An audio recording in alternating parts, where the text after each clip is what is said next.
welcome to Knights of Roleplay, an adventuring podcast. This is an actual play 5th edition Dungeons & Dragons podcast. Royalty-free music provided by Kevin MacLeod, Plate Mail Games, and Tabletop Audio. And now, to adventure.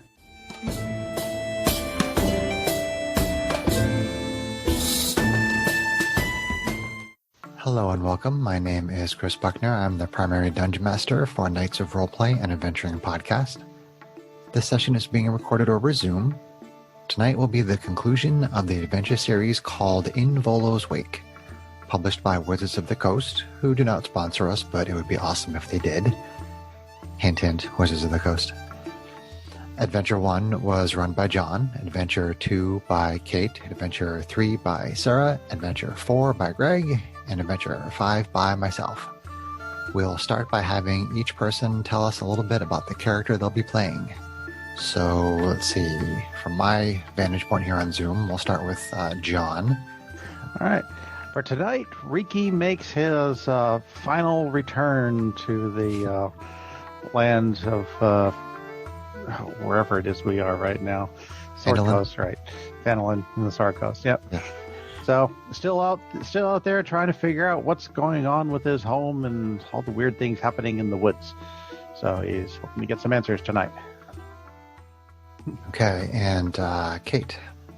All right, so let's see, Syndra, the human school of evocation wizard. Is hold on, John. What is your race and class? Yes, I was just realizing that. Yes, Riki is a kobold battlemaster fighter. Okay. Continue, Kate, who's playing the human wizard. Wizard from the School of Evocation. She will be continuing tonight. She's well-traveled, but she likes solving mysteries, and she's staying in town because she thinks there are still some interesting mysteries to solve here based on what she saw during the last adventure. Okay. And then Greg.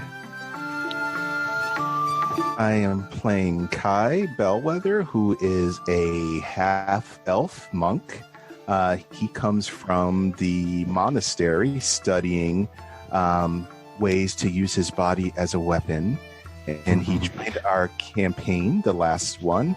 And he hails from an area near where Alexian came from, who has sadly not returned from his errand that he had to run. So Kai instead has stepped in to fill his role in the party.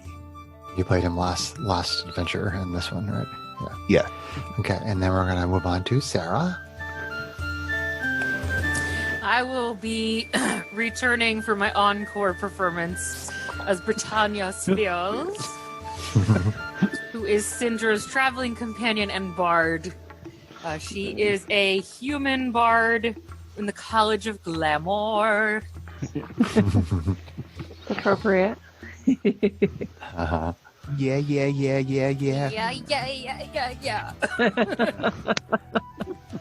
Okay, so. Okay.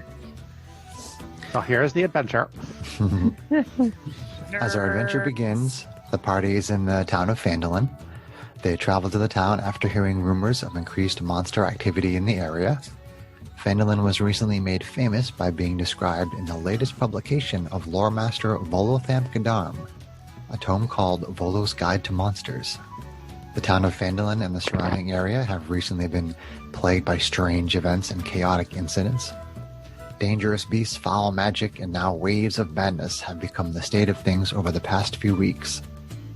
Ilsa Wisemantle, a noble from Neverwinter, has been investigating these events and believes she has finally discovered one of the major threats endangering all within the region.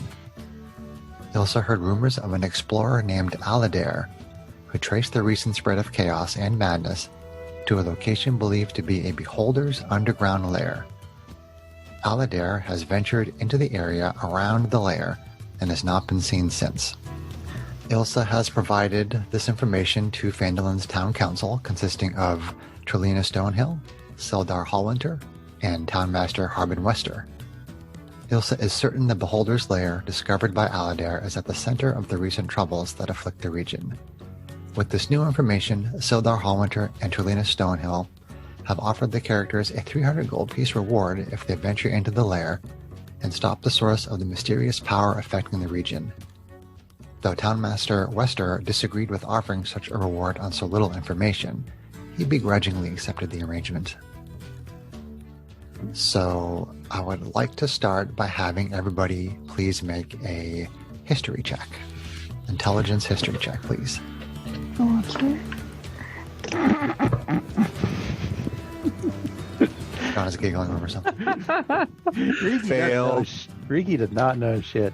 No. What did Riki get? Riki got a 1.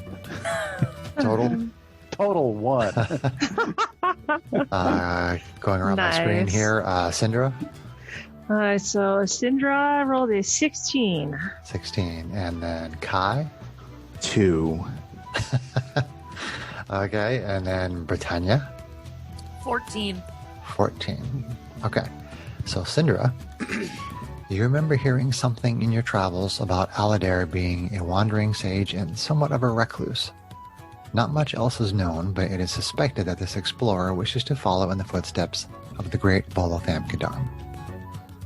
So, continuing with our adventure, the party has been given directions to the entrance to the lair, which is beneath the ruins of an old temple in the hills a half-mile west of Wave Echo Cave. The mines nearby were recently liberated from a nefarious wizard and his vile gang. If I could have everybody make a history check again, please. Riki knows a little bit more, but not sufficiently. He got a 3. Ricky got a 3. Okay. And Syndra, what did you get? I got a 16 again. And Kai 15. and Britannia. 13. Okay. So everybody except Ricky. The thought occurs to you that if there are caverns below the temple ruins, they may yet be another part of a dwarven excavation that happened centuries ago. So continuing with our adventure, following Ilsa's directions, you travel to the temple ruins and find a stone trap door beneath the rubble with worn steps leading downward. The stairs descend a long way, nearly 50 feet, before opening up into a roughly 20-foot square chamber. The ground is littered with loose stones from the walls and ceiling, showing signs of age and collapse over the centuries.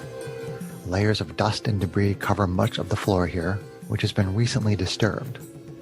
Many overlapping footprints trail across the chamber to an open stone doorway. There are open passages from the room that go east and west.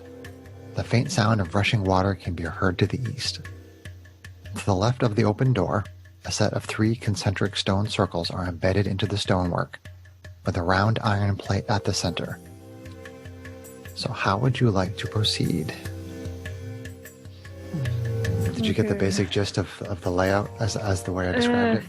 2 doors, one sealed with one closed and has these weird circles and a plate next to it. The other way is open and has, and I hear the sound of water coming through it. This is a chamber that has entrances east and west. The east one you can hear water. And then is John right? Are the circles near a closed door, or is it just in the middle of the chamber?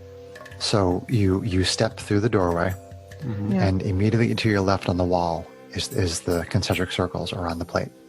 From where you're standing, with the plate to your left, you look out into the room ahead of you, and there is a passage in the upper east corner that goes east, and the upper west corner that goes west. Okay. Oh, okay. So the passages are okay. It is a room with 2 passages leading away from it, one to the east, one to the west. In the east one, there is a sound of rushing water. Okay, so the door we came through is what the circles are near. Okay. Correct. It's just Okay. you walk in and you look down to your left on the wall there, and that's where you see the circles in the plate in the center of it. Okay. I would like to investigate the circles. They might be a great platform for me to do my saga downs. A little quiet, Sarah. There's a little. It's because I'm trying not to chew onto my microphone. I appreciate that. I do. Yeah. And Cinder says, I can help you with that. I would like to investigate the circles. Okay. So just looking at the circles, you notice a collection of runes carved in the spaces between each of the concentric circles. And why don't we have everyone make investigation checks for me?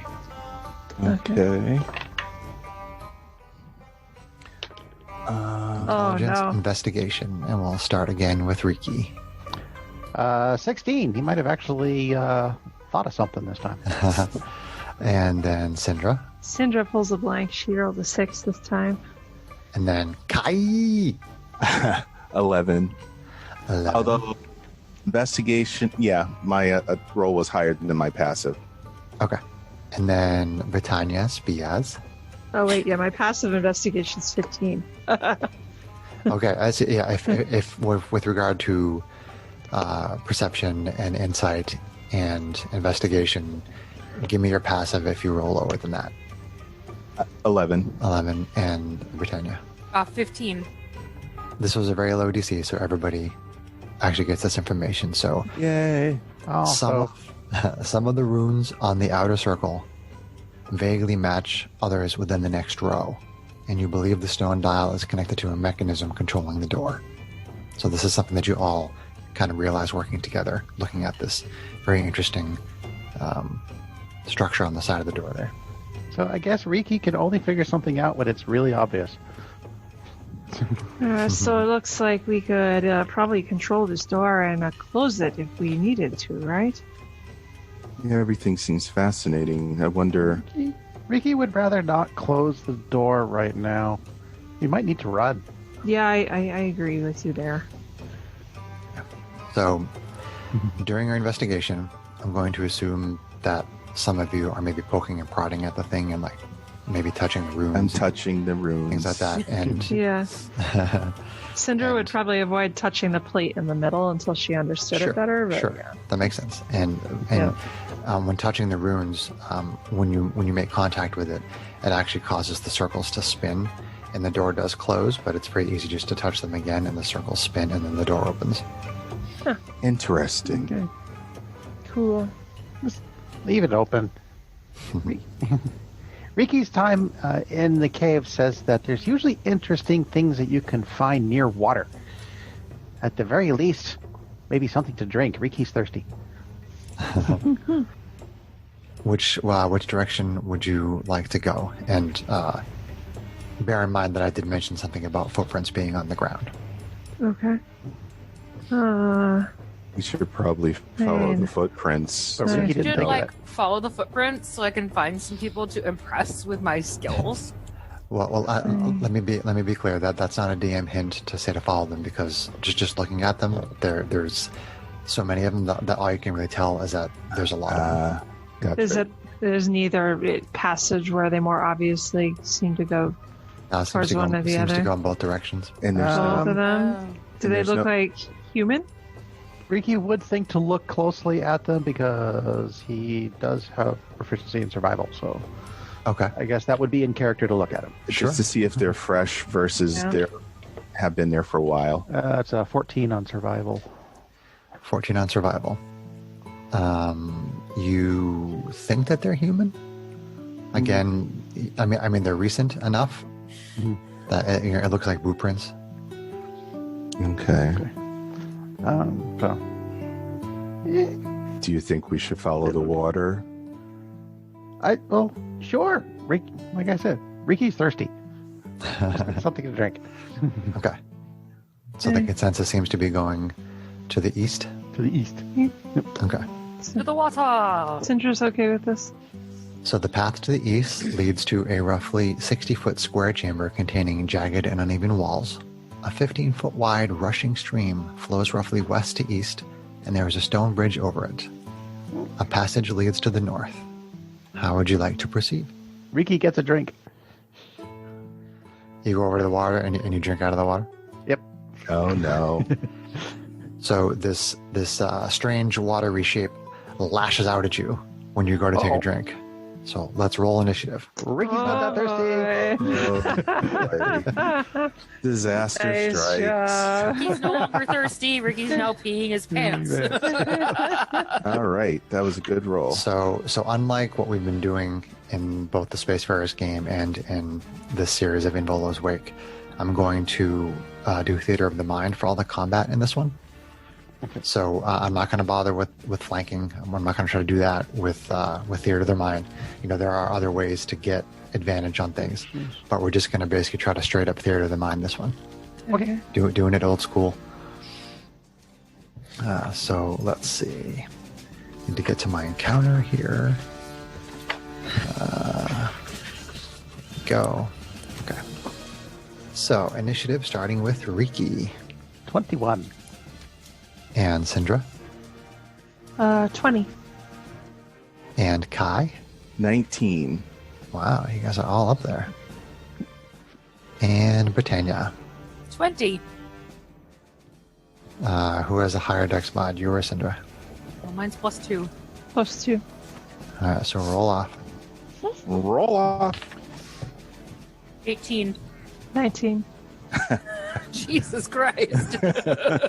Of you. All right, so Syndra and then Britannia. And let's see what I get for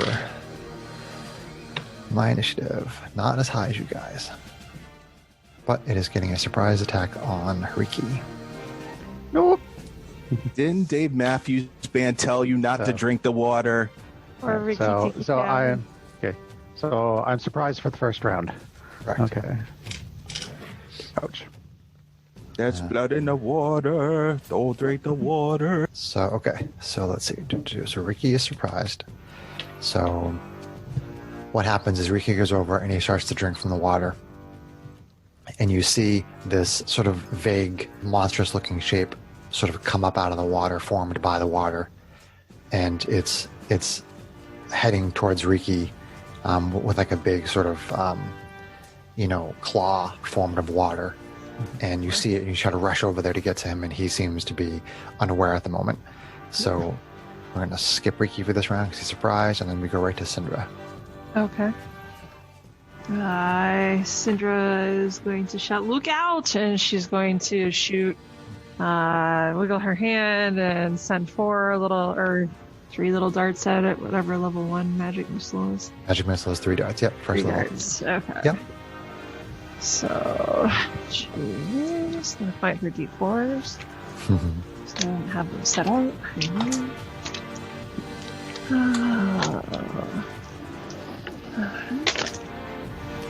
Oh, very nice. Thank you All very right, much. so she's going to do 6, 10, and then it is +1 for each dart, right? So that's Correct. 13 force damage to this watery shape who's threatening her. her Okay, little friend. the magical darts hit it, making these sort of splooshing sounds as it hits it, and some water goes sort of like splashing all over the place as it takes the damage. Okay. And then we move on to Britannia. Yeah, she stays back at range, so Okay, that's fine. doesn't close. You with guys it. are only about 15 feet away, we'll say. Okay. And Riki is like right up there with the water. Yep. Okay. Britannia is going to start singing. No. Nice. Very softly, she's going to whisper at the water. With a taste of your wetness, I'm a ride. You're toxic. You're sitting down. Is this just in whispers? Yes. Greg. She broke Greg. I love it. Saving throw. Wisdom saving throw.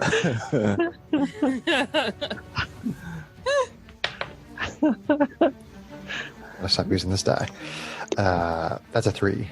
That is a fail.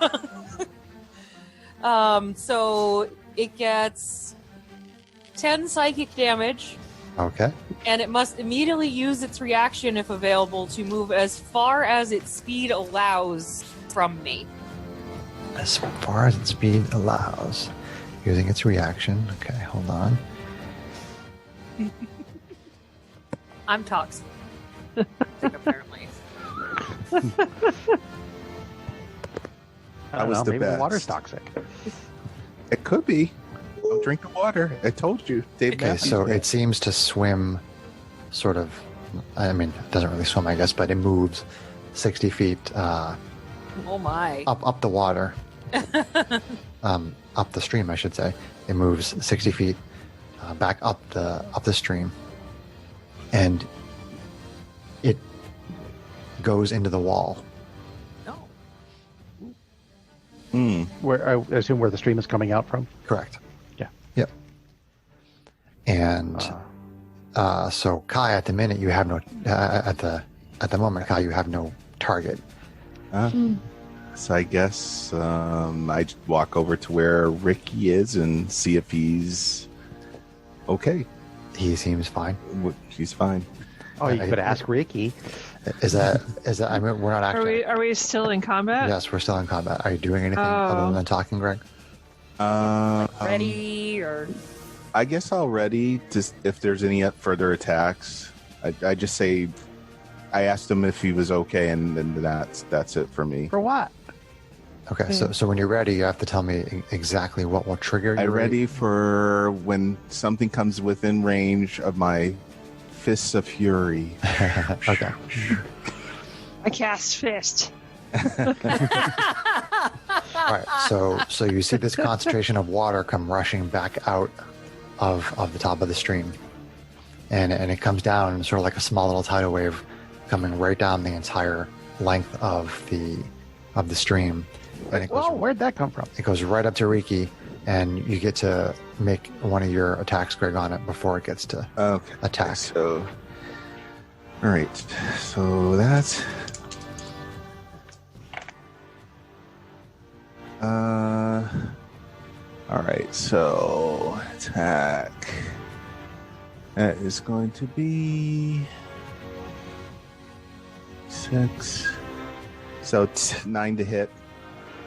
9 to hit. Your fist kind of splooshes into the water, and you don't really see any sort of an effect happen.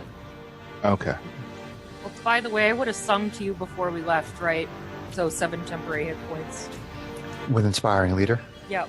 Yes. Okay. So everybody can put down 7 temporary hit points. Nobody's taken any Okay. hits yet, so.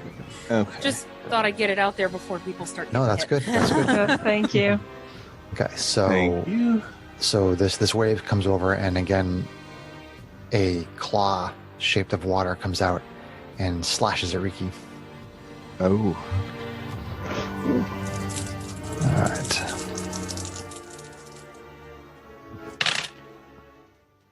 So it hits AC 19, Riki, That will hit. and all these dice that I just rolled came up with a 1 for damage. So you take a total of 6 bludgeoning damage, and you are grappled, Oh no.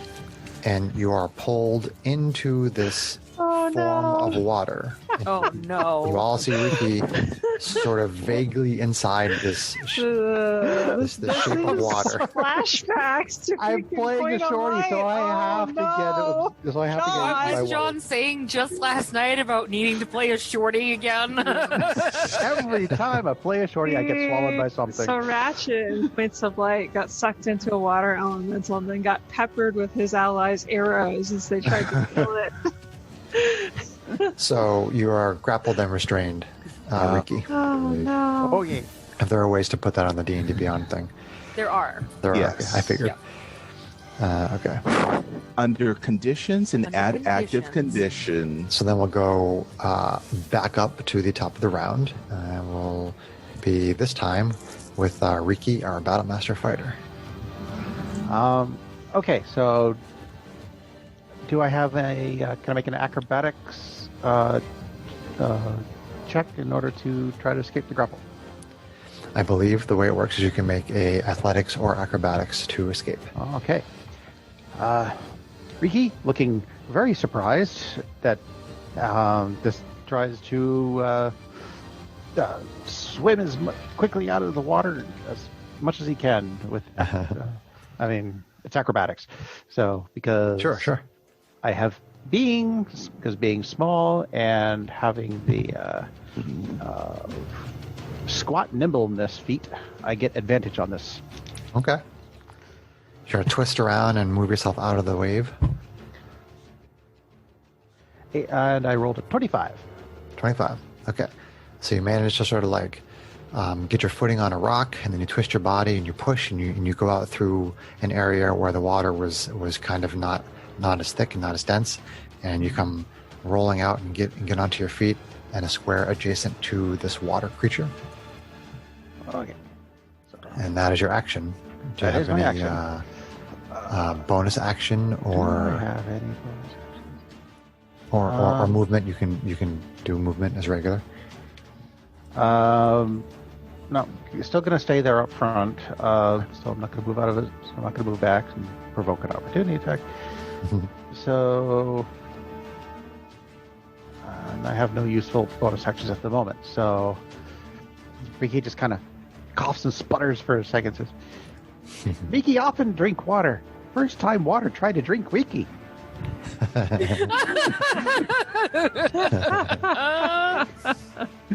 Awesome. Guy gets stepped away. Then we move on to Syndra, our human wizard. Okay. So I guess DM question here: does Syndra and all of her travels and research have any knowledge of this kind of creature and what it might be more vulnerable to? You can make a general intelligence check to recall information. Okay. Right. You could also conceivably do a nature check instead. How about intelligence nature? Let me take a look at that. She'll just make an intelligence check. So, not too bad. So for 22. 22. Yep. You're not aware of it. You're not aware of. You've encountered creatures that are water-based, that are elemental, and you have a general idea of what kind of things don't harm them, or that have a difficult time harming them. There is no particular vulnerabilities that you are aware of. Okay. But you know, for example, like physical attacks don't have as much impact on them as they would against a flesh and blood sort of creature. Okay. All right. And there are certain things like poison. It doesn't really have a metabolism. Poison. So, Okay. Poison. Okay. All right. So let's see here. She is going to kind of put her fingers up to the circlet that she's wearing on her head and say, "Well, let's see what you think of fire." And she's going to cast Scorching Ray and send 3 rays of fire at this elemental. Okay. So it's a ranged spell attack for each ray, and on a hit, it takes fire. So hold on. So Yep. based on the roll that you've got, fire Yep. is one of the things that you think doesn't really affect it as well. Oh. Because it is water. Okay. All right. You had said physical attacks. So sorry if I missed you saying fire already. No, I didn't. Never mind. I didn't. I said there were a variety of things. Okay. Okay. So no, then she wouldn't do that. Too late. No, Let's see. If somebody has some frozen stuff, they could freeze it. So Let it go. Let it go. You go, Britannia. That's what I'm talking Right. about. what does she think of thunder damage? Does she have any knowledge that it would She believes that would be not fine. work well? Okay. And Ricky is glad he's no longer in there. Okay. So she's going to place a 10-foot radius sphere centered on the creature, but not on her allies. She's going to cast Shatter. Shatter, okay. So a sudden loud ringing noise, painfully intense, erupts from a point of your choice within range. Each creature in a 10-foot radius sphere centered on that point must make a Constitution saving throw. Creature takes 3d8 thunder damage on a failed save, or half as much on a successful one. 18 for the save. Oh, well, it definitely made it, so that's a bummer. Let me double check. Yeah, my save DC is only a So 13. this thunder So it's gonna rings take out right around the half of- creature. Okay, so Hope that doesn't attract any attention. all this noise. Yeah. It does sort of echo through the halls. Echo. All right. Ugh, not wonderful. So, I should have just stuck with magic missile. Anyway, that is, let's see here. So half of, oh wait, those are D8s, not D6s. Duh. Bird. Hang on. Please hold. I like it better that you're not just sticking with the same spell. Yeah. So we'll do 6 plus 8, so 14. So it's 14, but really 7. So Really? 7 thunder damage. 7. Yeah. As rings out, it seems to disturb the water a little bit. Okay. Is that your turn, Syndra?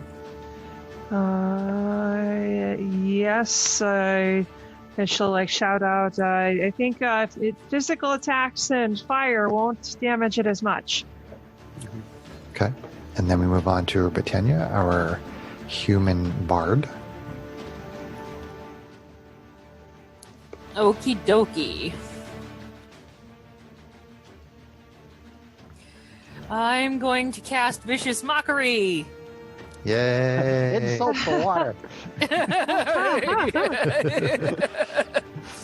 Your stupid wave is killing me. I must confess, I don't have words to go on. I don't know. It's a good chat. So, wisdom saving throw. Wisdom Open save. water's not all that wise. Doesn't appear to be at the moment. Got a 5. Okay, so 3 psychic damage and disadvantage on its next attack roll. Disadvantage. Next attack roll. Okay, so you basically use your words to shape magical energy and assault it with psychic damage.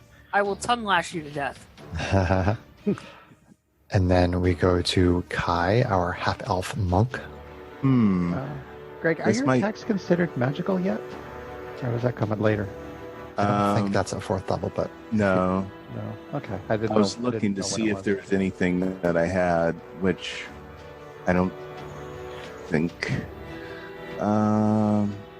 I think your only option is to punch, Greg. It's just going to be like Yeah.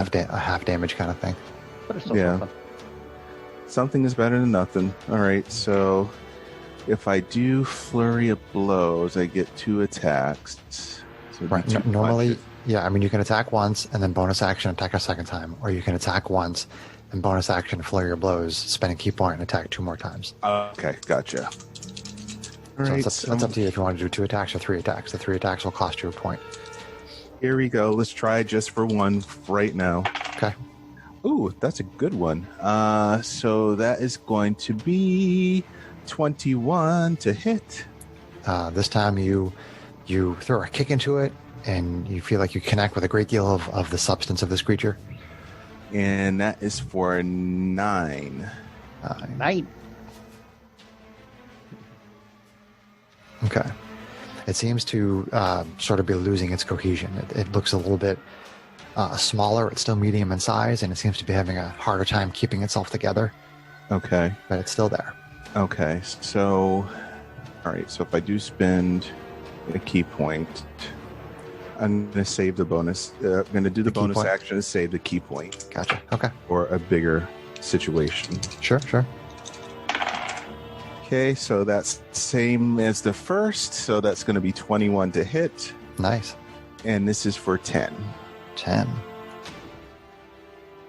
You spin around on the other leg and do a spinning hook kick and knock a whole bunch more of the water away. It seems to, again, be having a harder time keeping itself together. So then it goes to the creature, who will try to attack back on Kai since he's doing so much damage. Ooh, critical. And I didn't roll ones this time. Okay. So I could use my deflect attack back.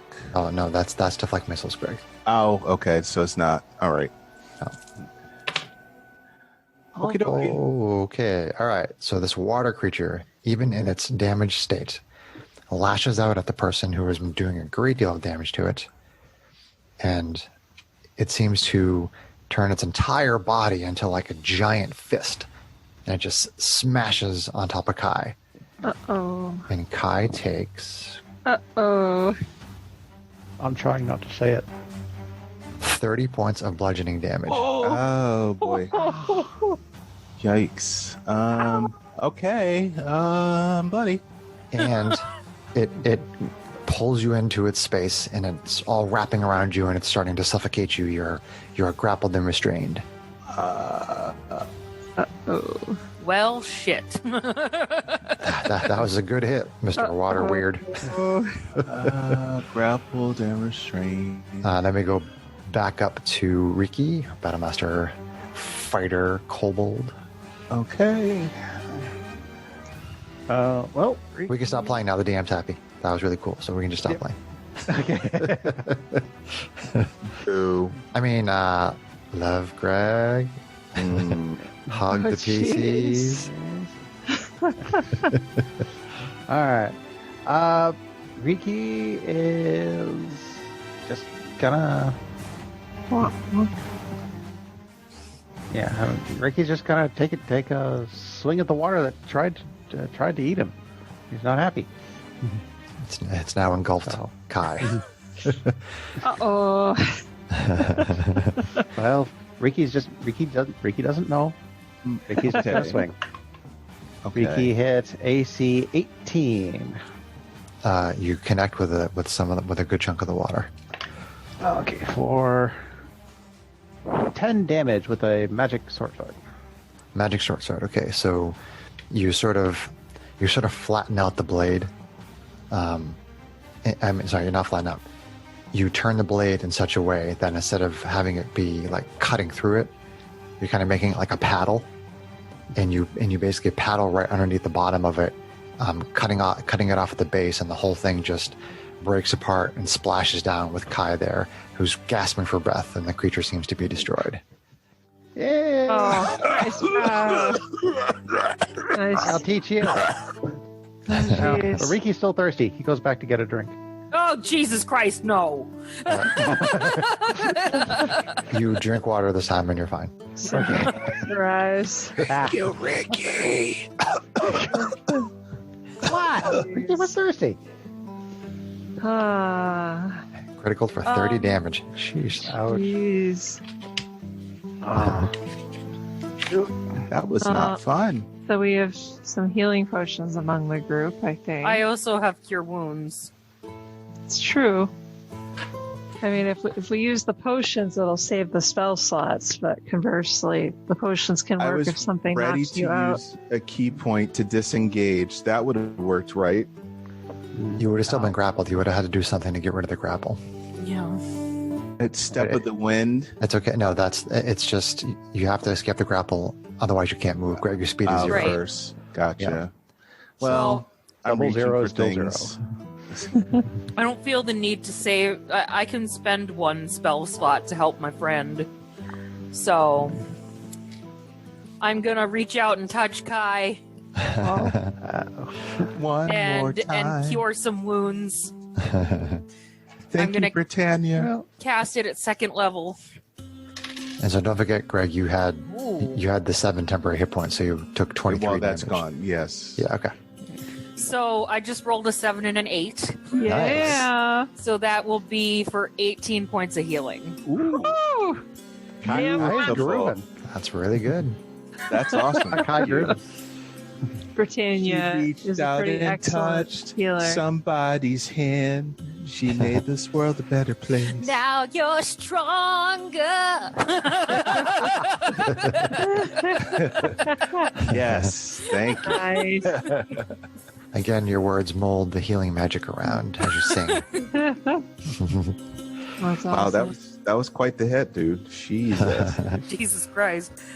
Yeah, I it was guess you almost back to full. it was a 3d6 attack. Uh, And I critted on it. And the first time against John, I rolled a 1, a Riki, a 1, a 1, and a 1. Yeah. And then Greg, I'm like 6, 6, 5, 5. And I'm like, oh. Oh no. Boo.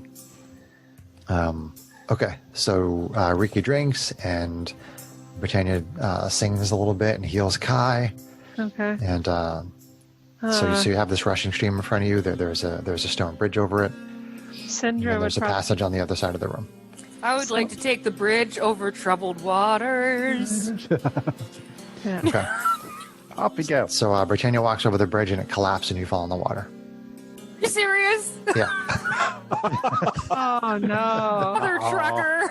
Syndra was gonna try to investigate, but now there's ogres. The only thing that is damaged is your dignity, though.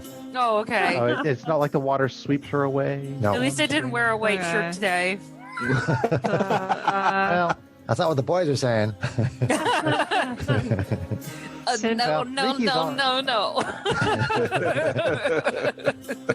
well, Riki's already wet, so he just goes across the street. It seems safe enough for us to ford it. Yeah, it's not. Okay. I mean, it's not so big, and the current isn't so strong that you can't just walk through it. Are there any tracks in this room like there were in the first one? No.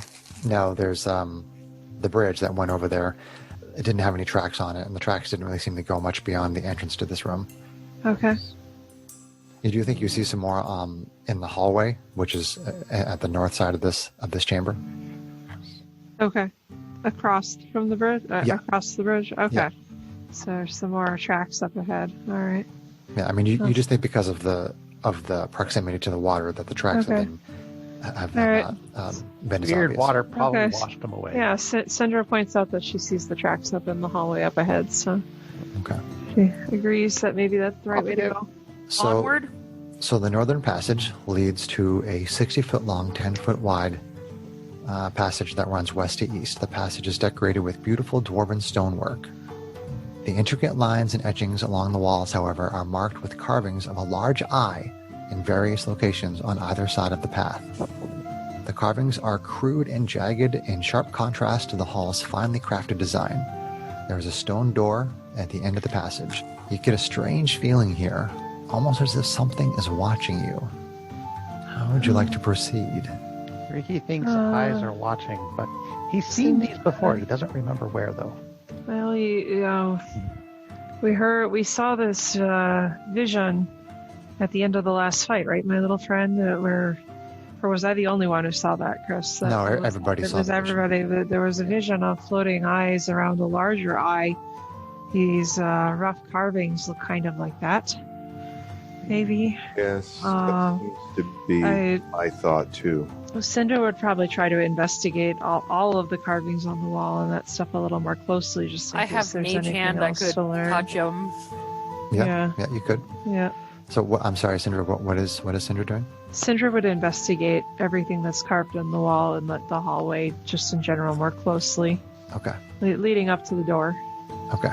So as you sort of step into the passage and you start to investigate and look around and see what's here, each of you has this very disturbing experience. Your mind becomes flooded with your worst memories. They seem to be sort of overwhelming you for a moment. And I need everyone to roll a wisdom saving throw, please.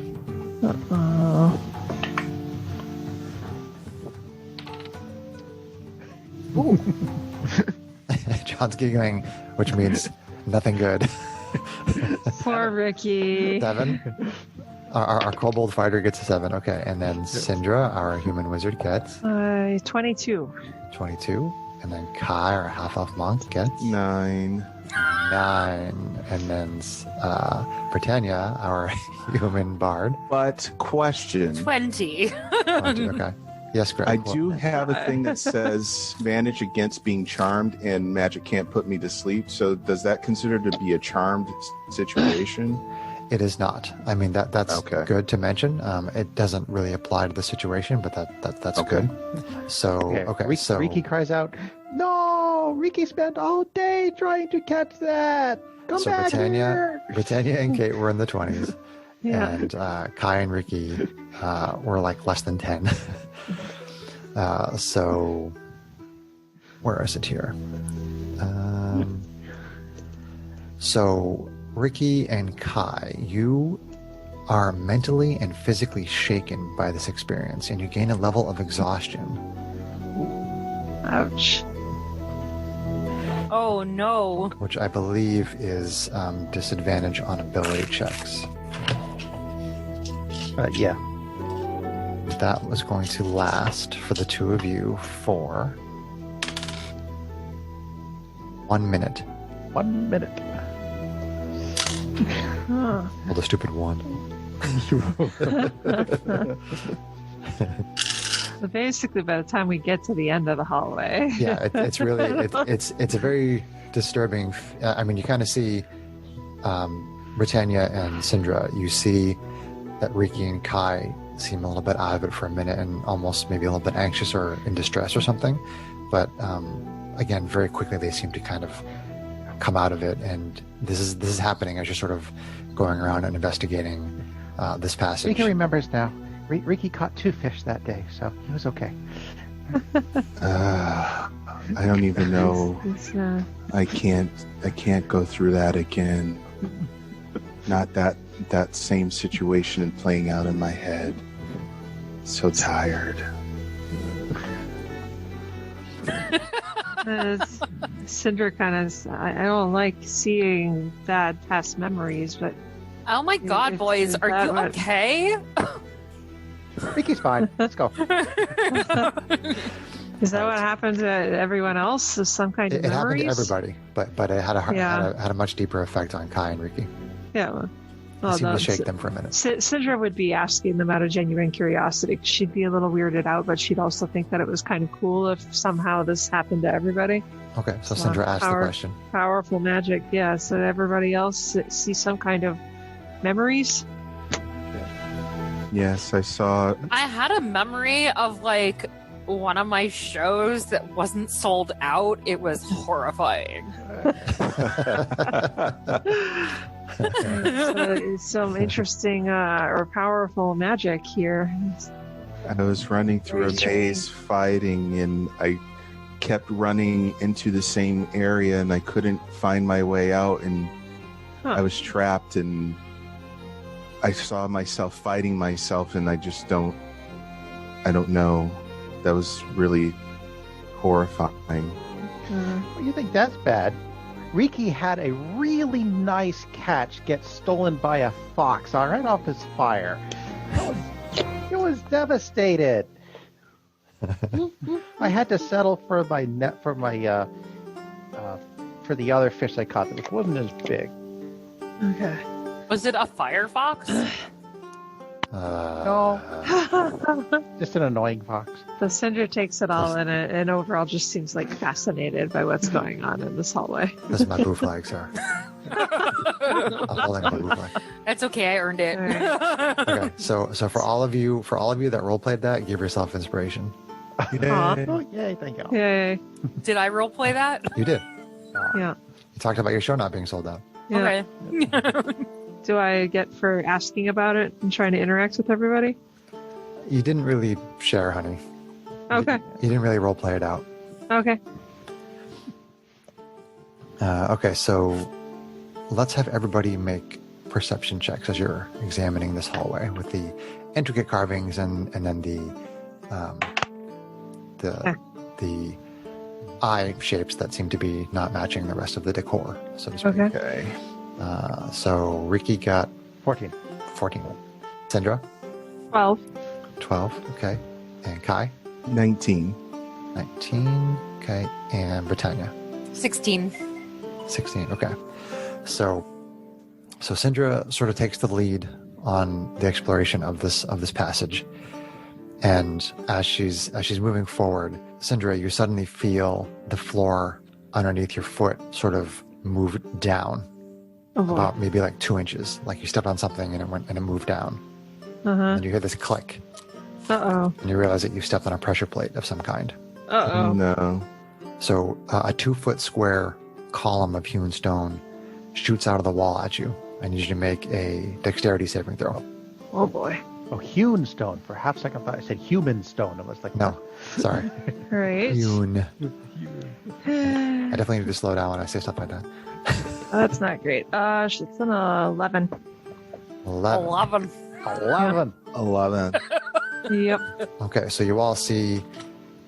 Syndra out in front of you just a little ways, and you see her stop for a moment and look sort of panicked. And you just barely think you can hear a clicking sound, and then the stone comes pushing out of the wall and slams into her and knocks her and pins her up against the other wall. Oh, shoot. Oh boy. Let's see. You take 20 bludgeoning damage. Oh, Oof. jeez. Ouch, though. Yikes. She slams up against the wall, and her head hits the wall, and she's like bleeding from her temple, and she kind of slumps Yeah. there on the wall, and she looks hurt. Kind of like does someone squints stay one there eye, keeping her open Oh up the my rest of them. God. It says, ow! Is the stone keeping her pinned? No, it Kinda slowly sticks starts to retract on its own. Okay. She kind of like drops to one knee and like points at the spot on the floor. Yeah, there's a pressure plate there. She's Okay. not bloody. Thank goodness, temporary hit points, but she is somewhat damaged. So she's okay. So given that event, the rest of you that get the higher checks, you can spot that there are actually 2 more pressure plates, Yeah. and you can easily avoid them. Okay. All righty then. Are you all right, Syndra? I think I'll be okay for now, my friend. Thank you. Okay, so there's no Britannia healing. throws a healing potion at you and says, Hits her in the head, she takes damage. Such Middle a finger. jerk. middle finger for you. Such a jerk. And she tosses a healing potion into your hand and says, heal up, my friend. Okay, she takes it. So it's 2d4 plus 4? Plus 2. Plus 2, that's right. Okay. Lean on me. That happened to Riki one time too, When while he you're was not out strong. foraging. A bunch of only it wasn't rock, only it wasn't a big stone. It was a bunch of acorns, and it wasn't a trap. It was actually a squirrel. Maybe it wasn't the same thing. Okay. That's better. She's like 6 points from full, so that's pretty good. Okay. I'll help you carry on. All right, so as you all move down this passage and you avoid the rest of the traps, you still have the feeling like you're being watched. It's very uncomfortable. And you get down to the other end and open the door, and you see a 20-foot square room with a stone door directly across from you and a stone door to the north. There is a wounded elf laying on the ground.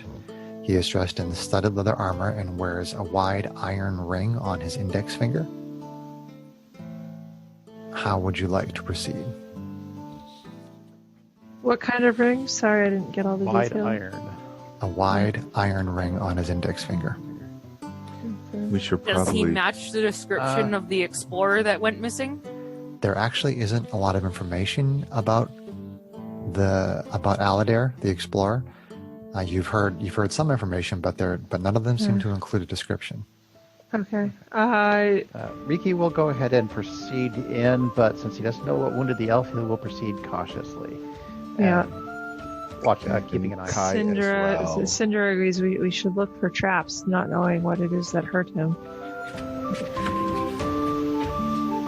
Okay, so are you perceptifying or I guess investigating? perceptifying as I'm going into the room. Syndra would investigate if that's okay. Okay, so Yeah. make your rolls, and then I'll go around and you tell me what the total is and which check you're making. Okay. 22 perceptification. 22 perception. Okay. Okay, that's good. Perceptification. 21 perceptify. 20 on perception, 22 perception. Okay. Syndra. 15 investigation. Okay, and Britannia. 13 investigation. Okay. So you don't find any traps. You don't find anything unusual in the room itself. Okay, then proceed to elf. Is elf conscious? Can I poke him with my mage hand? if you want to. Lean on me. Yeah. So what are people doing? I'll like shake him with my so- mage hand. Hey, Is he awake and conscious, or is he just kind of lying there unconscious? He doesn't appear to be moving. Oh, okay. jeez. So Britannia conjures up her mage hand and shakes him, Okay. and he seems to wake up, Okay. and he appears to be somewhat dazed and disoriented. And he says, "Thank you. I am Aladir. I was attacked by a crazed robed figure, accompanied by two floating creatures with a terrifying number of eyes protruding from their multiple stalks. The creatures stunned me, but I assume they must have fled once they sensed your group approaching." He's kind of like rubbing his temple, like, ugh, like what just happened? Riki thinks we found Explorer. Let's get him home. Riki does not want to deal with multitude of eyes tonight. That doesn't sound like a sound plan. He replies to Ricky and he sort of like pipes up and he says, "Well, I ventured into this place in search of a powerful beholder I tracked by following the movements of the cultists that worship it. I am fairly certain I know where the beholder's true lair is. It lies beyond a sealed door marked with dwarven runes deeper inside these halls, but I can't figure out how to open the door. If our goals are similar, I would certainly volunteer to work with you to open the sealed door and eliminate the threat to Phandalin and the surrounding region." Riki doesn't remember. Were we asked to eliminate? Sindra kind of turns to Ricky and says, I don't like ice stalks either, my friend, but I believe that they asked us to get the award by entering the lair and putting a stop to this. Oh, yes. So she kind of turns back to Aladir and says, we would be willing to help you, but before we proceed further, are you in need of healing, or did they just manage to stun you? He kind of seems unsure at first, and so he starts sort of like checking his body and like feeling his head and checking himself out, and he says, apparently I was just stunned. There was some sort of a ray from one of these beholder creatures. Okay. But you don't think that they were the particular beholder that we're hunting for? There are a wide variety of beholders of different species, different types, with different abilities. Okay. Well, let's keep going. We'll just have to keep an eye out for them. Yeah. Nice job, Ricky. Boo. So what would Sindra know about beholders? You can make an intelligence check Sure. to recall a bit of information. She's not doing great today with checks, so she gets a 14. 14, you just pretty much know what Aladir mentioned, which is they float, they shoot rays out of their eyes. Okay. Okay, so I guess room at, you said there's two doors, right? there is. To the east and one to the north. Correct. Would I be able to try to... You were moving from east to west. You came into this room. You can keep going through a door to the west, or you can go north. Would I be able to see if I can recall anything from my travels with Sindra? Sure. Anybody that wants to make an intelligence check to recall a bit of information about something can always do so. I will give that a try. Can I do that?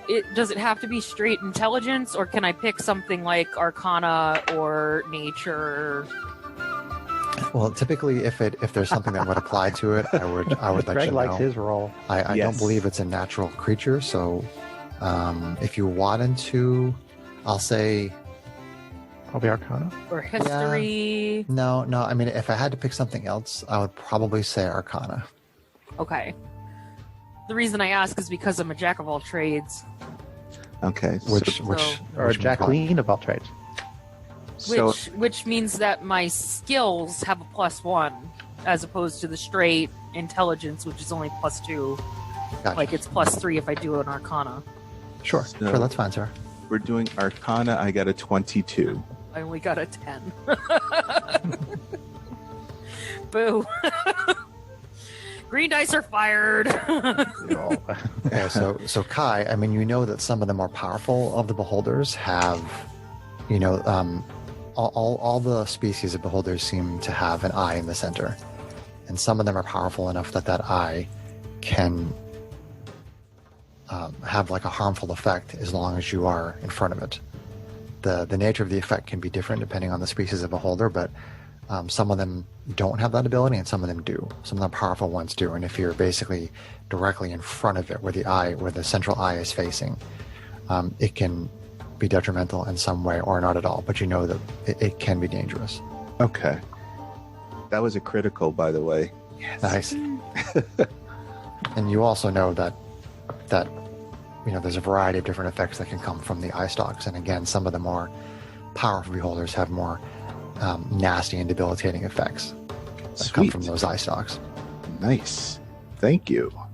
Kai is very appreciative of finding that knowledge in his studies, resounding and making sense now. So, might as well head to the north then. To the north. Okay. Nice big double doors to the north. All right. Those look inviting. So as you move through the doors to the north, you see a short passage that turns to the east. Following the passage a short distance, it opens into a 10-foot wide hall that continues east, ending in a large double door made of solid white marble. A circular pattern of runes adorn the walls on either side of the door. Finely crafted decorative symbols inlaid with silver are chiseled along the floor of the entire path ahead of you, ending at the base of the east and west entrances of this hall. To the immediate right of where you entered, a hooded figure lies on the ground with its hands and feet bound together. The figure is wearing dark gray robes, bearing a gold symbol of a large eye embroidered in front. Upon seeing your group, the figure struggles and thrashes about, speaking in a muffled voice beneath the hood. Aladair says to you, "This is a cultist that I captured. Don't get too close. If she were not gagged, her words would allow her to unleash foul magic upon us." He kind of motions his head toward the end of the hallway and he says, "Please, follow me." And he begins to walk toward the other end of the hall. Can we check, like, insight or just something to see how sincere he seems? You tell me what you want to do and I will let you know. Oh, man. Make an insight check. If you're asking to make an insight check, you can feel free to do so. On I guess his she'll story try. of a captured cultist. Yeah, I don't think there's anything better that she could do. Sure. That's, yeah. Anyone that wants to make an insight check can do that. 16. Oh, 19. 16, 19. Okay. Which we know it's not a lie detector test, but it's just Yes. if he seems weird or off. When he mentions that the figure is a cultist and sort of motions into the hallway, you sort of sense an urgency from him as he tries to direct the group toward the end of the hallway. Okay. So it seems he's telling us that we need to go now or we might be too late. Well, this is only something that Ricky and Syndra are picking up. Oh, on. gotcha. Syndra kind of raises an eyebrow and kind of puts a hand on, like, Britannia's arm and exchanges looks with Ricky and says, if this beholder has been here for so long, then why the hurry, my friend? And she kind of takes a step closer to the cultist just to try to get a better look at what's going on. Okay, so you step closer to the cultist, and Aladar has already turned to try to walk away, and then hearing you say what you said and sort of getting his attention, he looks over his shoulder, and as you take a step closer to the figure, he sort of spins back quickly and he says, "No, those cultists are dangerous."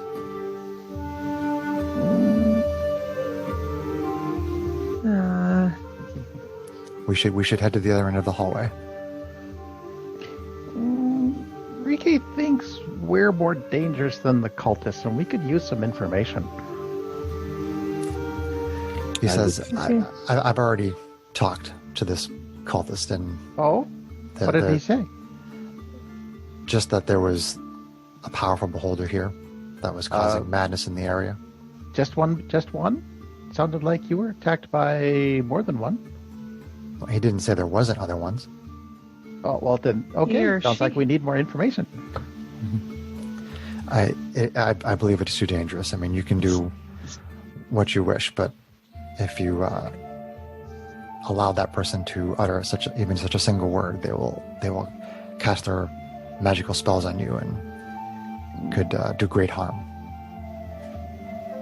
But how did you capture her if she's that dangerous? I was able to surprise her. But how did you speak to her if letting her speak is that dangerous?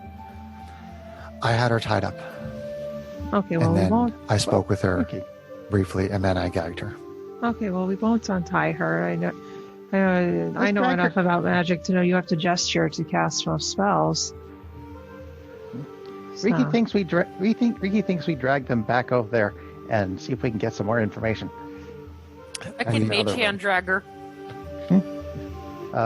Aladar says Doesn't matter. we really should just leave her. She is just too dangerous. Britannia, do you have a way of making her talk?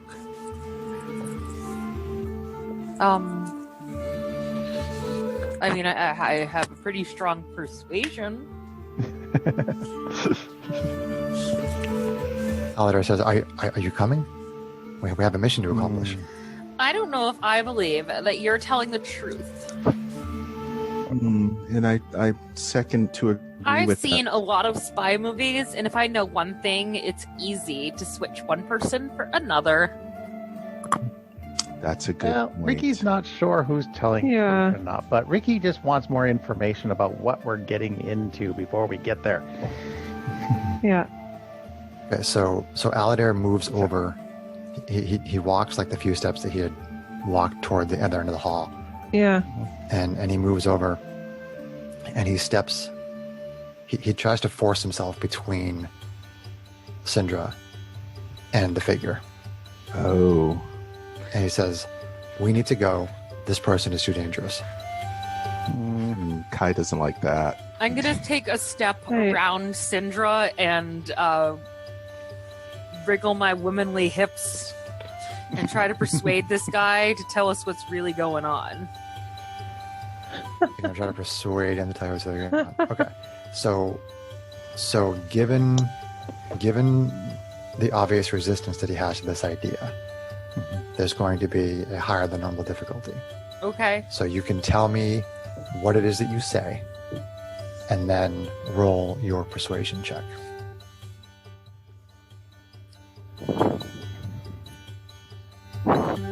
Need one moment. Sure. Take your time, Sarah. Tell me, darling, do you want me to be your slave? 'Cause I'm a slave. Can't control it. I can't really hide it. I'm a slave for you. Oh, that's the best. Bravo. Okay. So why don't you make your persuasion check? Can I use my inspiration to give it advantage? You certainly can. I would like to do that. Do it. So that will be a 25. Nice. Wow. I rolled an 18 and I have a +7 on persuasion. Okay. Bardy Bard. Make So- things hard for the DM. His I wish I had a snake. Nick. Snakes. so his expression, his brow kind of, furrows a little bit, and he seems to be thinking really hard. His eyes are kind of darting back and forth, and you definitely think that your persuasion is making him think very, very hard about something. And he stands there and he starts to open his mouth to speak, and then he stops and he kind of bites his lip and he starts kind of looking around, and he suddenly seems to be nervous. His whole demeanor seems to be changing. He's having this internal debate and he's struggling with something, and he's just sort of standing there motionless for a minute trying to figure out what to do. Obviously there's something is wrong, and then you hear this deep booming voice that like echoes throughout the hall, and you hear this voice echoing through the hall. It says, "It seems we have found a worthy ally after all." A translucent image of a figure appears in the center of the hall. It is of a monstrous creature with a spherical body and small eyes atop stalks that protrude from its flesh. Oh no. "My name is Varunto." The image speaks again, its large central eye focused upon your group. "I have a proposition for you and your ilk. In these underground passages is a beholder by the name of Gavmagon. It was formerly enslaved by a colony of mind flayers. It broke free of its bonds by discovering a powerful artifact. The artifact is called the Hollow of Dominion. It is, in fact, an archmage's chamber built centuries ago that channels psychic energy, allowing a powerful mind to commune with all the creatures within a 30-mile radius. Gavmagon is using the chamber along with its newfound psionic ability to exert its madness upon the creatures in the area and the people of Phandalin. It is mad with power and believes itself to be superior above all others. This power is slowly causing all within the area to act strangely, become its pawns, or eventually turn against others in madness. I will allow my servant, Faltrand, to continue to assist you on your quest in exchange for the crystal rod that powers the artifact. Do we have an agreement?" So again, this is an image. It's not an actual beholder there. It's an image. Okay, so Sindra kind of turns to look at, let's see, what did he say his servant's name was? Faltrand. Faltrand? Yep, Faltrand. Faltrand. So Okay. Voldemort. Not quite. All right, well, kind of look at the person who claimed that he was Aladare. Who is Faltrand? Is the Aladare an alias of yours? And I guess, question aside, do we know anything about whether Aladare was even a guy or a girl? I'm No. watching the captive, by the way, while she's asking these questions. The person in the robes is still thrashing about and you hear that from underneath the cloak. I'm gonna use my mage hand to take its gag off. Well, the hood of the cloak is covering the entire head. Okay, Right now. well I'll use the mage hand to take that off. Okay, so what you see when the mage hand takes the hood off is something that I have a description of here somewhere. Here it is. So your mage hand moves the hood of the cloak back, and the figure appears to be a high elven woman with light brown hair. In addition to being bound hand and foot, she obviously has a gag in her mouth. So then you use the mage hand to remove the gag. How does Yes. our friend here react to that? Well, Sindra might see this in the corner of her eye, but she would give no obvious sign that she sees Britannia doing what she's doing. Well, I think it's kind of obvious that she's doing what she's doing. It's just a question of... Yeah. So the person that you know as Aladar sort of like, closes his eyes and his head drops a little bit and he shakes his head back and forth and looks at the sort of like the spectral beholder and says, I am sorry, my master, I tried. And and then the woman there says, I am Aladare. He is not Aladare. I am Aladare. I am trying to follow in Volo's footsteps. I was in here and he ambushed me. Okay. That would explain his actions. What degree of sincerity do I get from her? Well, we know that he's not Aladare, so... Right. So... Let's see. Who has... give me passive perceptions again. Riki? 12. 12. And Syndra? 10. 10. And Kai? 12. 12. 10, 12. Britannia? 13. 13. Okay. So Britannia, you notice that the wide iron ring that the person who said they were Aladir was wearing, you notice that this woman who's claiming to be Aladir, who's struggling around, like you see sort of a mark on her ring finger that matches the one that he's wearing. Like a tan line? Kind of. Yeah. Okay. She says, I let me go. I know jewelry marks when I see them, and I can tell that that's not your ring. I go ahead and untie her while they're talking. Okay.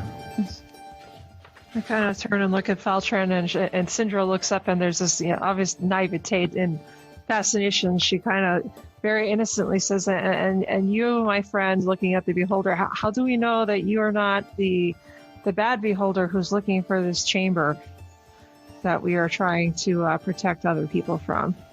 Riki doesn't see the difference between one floating eyeball having a weird stick and another floating eyeball having a weird stick. That's because Riki is lawful evil. So the image of the beholder says, you will need Faltran's help, but in return you will bring me the crystal rod. Do we have a deal or not? Kind of turn and look at if you are Aladir, and if my friend Britannia is right, and he took your ring, then who do you think this guy is, and what is he trying to do? She says, it sounds to me like he's working for this ghost beholder over here, and they want the rod. That's why he's here. That seems to be obviously what's happening. Why is this rod so important to everyone?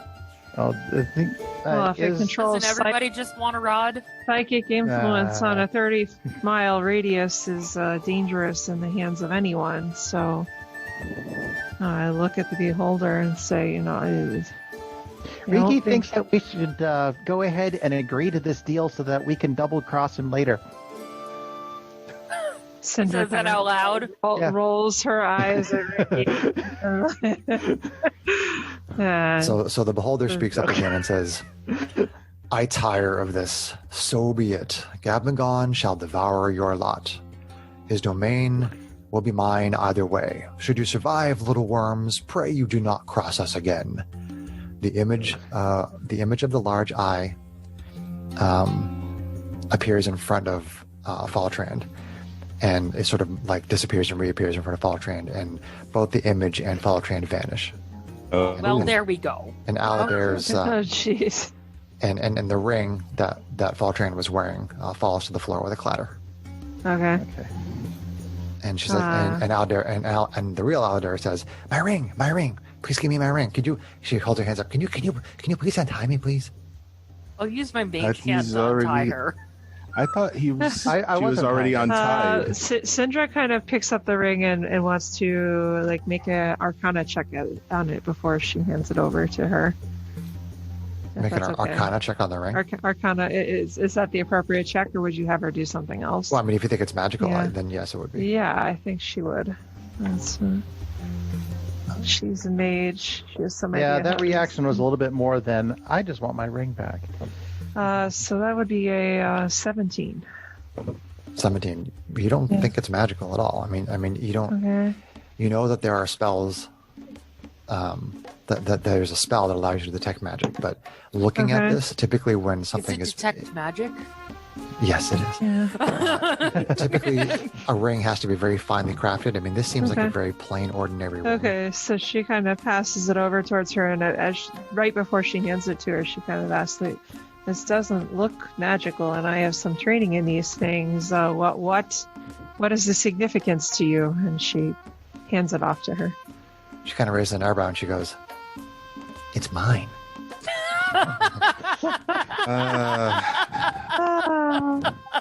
Why did he take it from you if there's no magical significance? She kind of rolls her eyes. Well, I assume that if somebody had a description of me, they would probably say that the ring stood out as something that would identify me. Oh, That's the only thing I can guess. this is a very strange Oh, well. situation. All right. Oh, honey, you need something way flashier than that if you want it to stand out. The more important He's question getting you- is, what are we going to do about these beholders and the situation with the rod? We must act and do something. Yeah, Riki's getting used to strange, so let's just go kill an eyeball feel and like- grab a rod. We need to, get the rod out of here and at least make sure it doesn't fall into any crazy hands. Oh, actually, wait, hold on. We're gonna do a little bit of a retcon here because apparently I missed I something. don't know. Oh, okay. Well- That happens with modules. So you ask her what the significance of the ring is, Yeah. and she says, "The ring can shield me from the influence of the beholder." Oh. Hmm. So Sounds useful. Can Riki do you borrow? give it back to her? Yes, I give it back to her. If it's, do I noticed once Britannia had pointed it out to people, like the mark on her finger where there should be a ring. What? Britannia pointed out that Well, I told everybody that it yeah, clearly was hers, so okay. So you give her back Yes, the ring. yes, you would I give her understand that it's back. clearly hers. Yes, I give her back her ring, even though that's Okay. a cool. So the answer was feature. yes. She would- yes. Sorry. Thank you. Sorry, squirrel. Okay, so she puts the ring on, and like, she kind of swoons for a second and puts her hand on the wall, and then she goes, "Oh, okay, all right, I feel better." And you think that she probably had the same sort of creepy feeling that she was being watched that you guys had until she put the ring back on. Oh. Uh, Are we still Okay. exhausted? No. No, that was only way that was more only than a 1 minute. minute. Greg. Okay. It was just 1 minute. yeah, it's Syndra kind of looks at her and cocks an eye and says, "Yeah, this place is strange. I feel like there's something watching me all the time I in here." think the faster we find this And the quicker we beholder can be thingy, done and the with quicker we it. kill it, the better we're gonna feel. So let's Oh, go onward. So Yes. Aladir kind of gathers up. She takes the robe off, which actually it's much bigger than she is. So she kind of just takes the whole thing off and throws it down, and she starts like gathering herself together. And you see that she has, she takes out one of her books, and it says "Volo's Guide to the Realms" on it. Oh And- boy. And she opens it up and she kind of thumbs through it, and there are some loose pages in there, and she kind of looks at the front and the back of them, and she starts counting them to make sure they're all there, and it seems to be sort of like a pamphlet with a bunch of pages, though, that it's talking about the impossible task, Elminster's Guide to Understanding Volo's Guides. Oh boy. So did we accidentally pick So the we got- tourist over the local? Oh no. So she's got Volo's guide and its cliff notes. Yeah, Kind of. but I mean, it's we not were Volo's Guide to told, Monsters, though. It's Volo's Guide to the Realms. we were after Ilsa and Aladir and whatever's causing all this. So really, we're still more on the path that we were set on. So Well, You kind of get this yeah. feeling from her that she's just this very curious, sort of nerdy bookworm kind of person who wants to my find out favorite kind cool of stuff. person. Syndra likes her. Okay. Sandra Wood. So she gets herself together and she gets herself together and says, "After you." So she's obviously not a fighter type, so she doesn't want to go in the front. so, Onward. Well, Okay. Through door then? Fine stick? nice. Okay. Kind of look at. So you go down. You basically go down the hallway, and you go all the way down to the far end, and you basically have the set of double doors in front of you, with the concentric circles carved on either side, and they are nearly identical to the ones that you saw at the entrance. Okay. And Aladir kind of goes over and starts looking at one, and she says, "Oh, this is fascinating. I saw one of these up at the front." Hey, Cinder says we saw it too. Could I help investigate? I wonder if there's something we have to do with these two sets of runes at the same time, perhaps. She says, yes, please. Yeah, and she says, she says somebody else should get on the other panel. Okay, so Cinder walks over. Okay. So make an investigation check with advantage there, Syndra. Okay.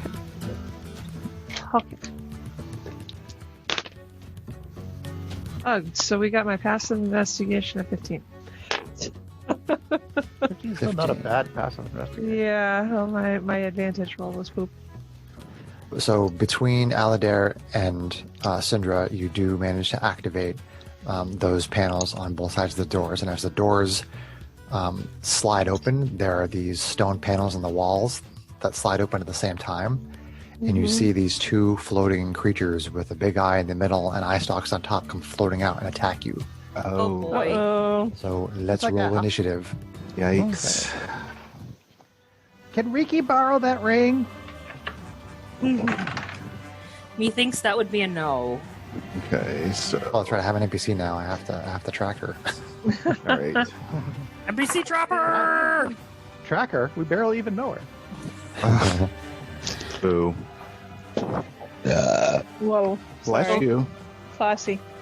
Edit point. Vivi was a good girl and used her pee pad Oh, nice. Oh no.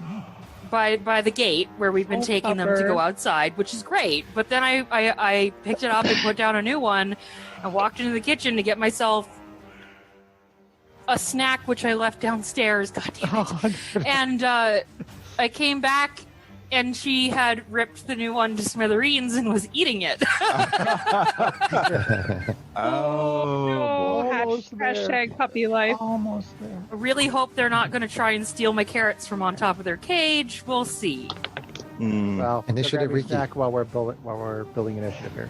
Actually, Sarah, give me your initiative first. Give me Britannia's initiative. Oh, mine? She can go get her snack. 13. 13, okay. Go grab your snack. All right, Riki. What did I get? 14. 14, okay. And Syndra. 20. And Kai. 12. Okay, so then we'll do Aladir. She is on 10.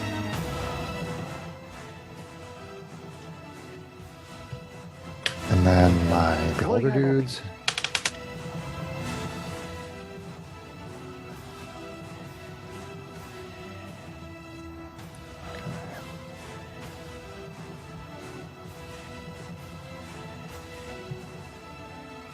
All right. This NPC over here. Keep track of my stuff. So we'll wait for Saraha to get back.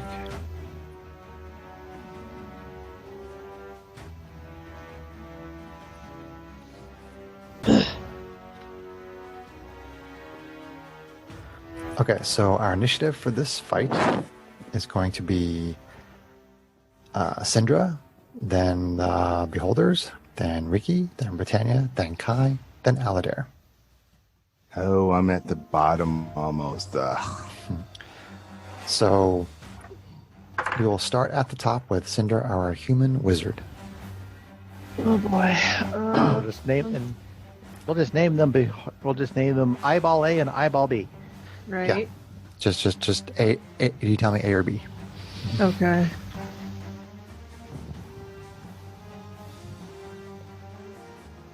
Hi, kitten. Oh no. Oh no. Oh, it's Bugatti. With needs. Just a question. Let's see here. They're only like 10 or 50 feet away from you right now. Yeah.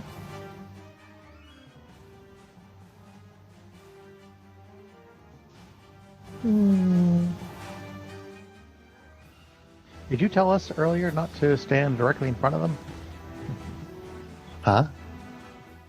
when you were recalling information about beholders earlier? Okay. You said you recalled something about how some of them can do things if you're standing right in front of them. That was Kai. That was Kai. Yes, that was Yeah. Kai. Did you share that? Well, Kai, did you share your information with them? With the party? Yes. Yeah. okay, so I Those don't have- beholders, they have all kinds of secrets. Most of the time, they look at you and they have a death stare or some other magics that are associated with their middle eye. Just be cautious Okay. of looking directly at it. Okay. So Syndra would kind of like sidestep and back away, so she's like against a wall, not near any of them. Should probably know that I don't think blur is going to help against things that do magical effects, because that gives disadvantage on attack rolls. That would include magical attacks, ranged magical attacks. It would, although I just don't know if it's attacks or not.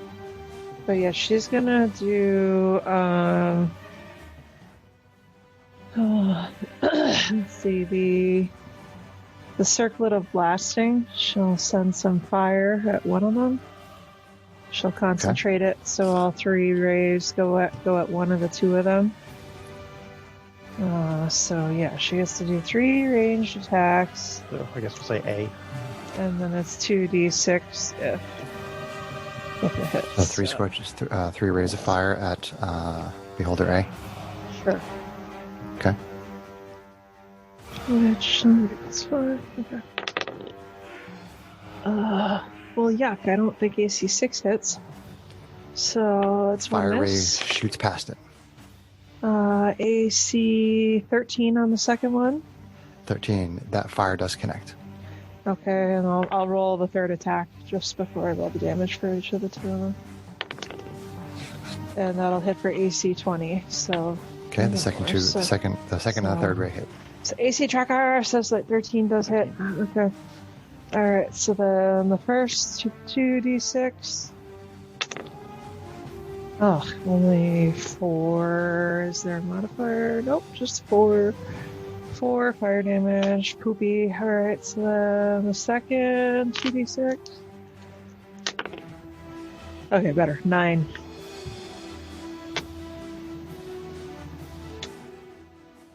Okay, so the first ray misses. The other 2 burn it up pretty badly, and it looks heavily injured.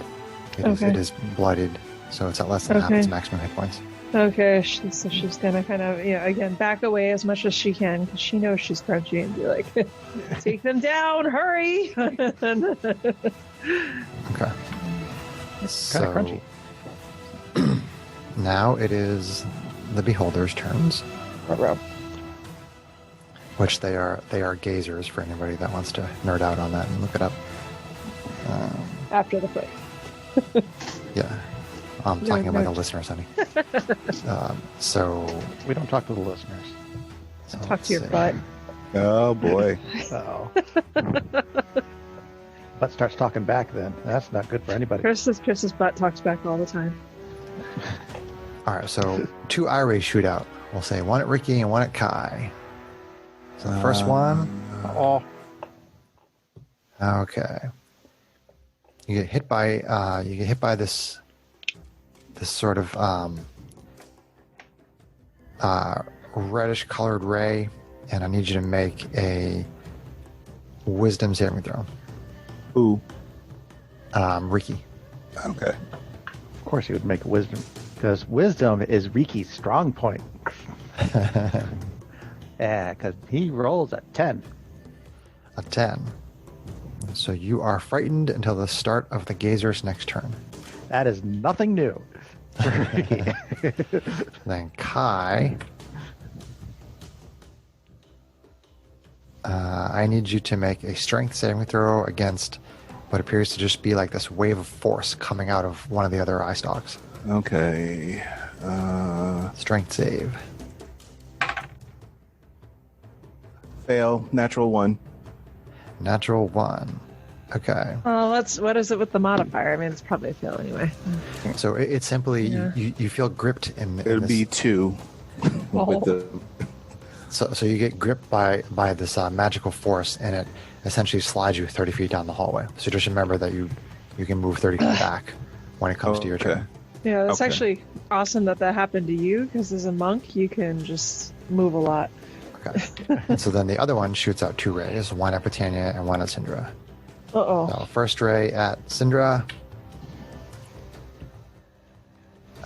This frosty, cold ray shoots through the air at you. I need you to make a dexterity save, please. Okay. Let me double check my magey things to make sure there's nothing I'm forgetting about. That's arcane power. Purification.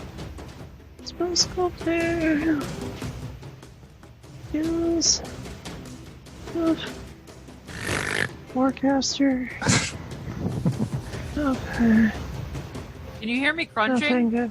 Oh, Okay. Okay. Sorry, what's the saving throw again, Chris? Which type? dexterity. Dex, great. Here. And 11. 11. I can't. Straight- remember. I rolled Straight the up one. to 11. 11. 11. It goes You into should get 11. absorb elements at some point, I don't think. But, Well, I have the option of taking it, but I didn't. So Cinder gets hit with this cold ray, and it's like frost starts to appear on like one of her arms. She takes 13 cold damage. Yikes! Ouch, though. Ouchie, oucherson. And then Britannia, ray comes shooting out at you. It's like this wave of force, so I need a strength saving throw. Great. I'm not very strong. That'll be an 8. And then- Oh, no. so you can move 30 feet down the hallway next to Kai. yeah. And then it is Riki's turn, our kobold fighter. Okay, so question. Am I within melee range of the one that hit me? It's like Oh. 10 feet from you. Well, it's not in melee range, which means I can't get in melee range because I'm frightened of it. Correct. Yeah, it did not move up on you. Yeah, but then A is bloody, right? You said that the one that I hit A was is bloody. Correct. Okay. Yes. Yeah. Then the best I can do, see, I don't really have any non-combat options. Are they both within 10 feet of me? Yes. Well, I'm frightened. Let's play into it.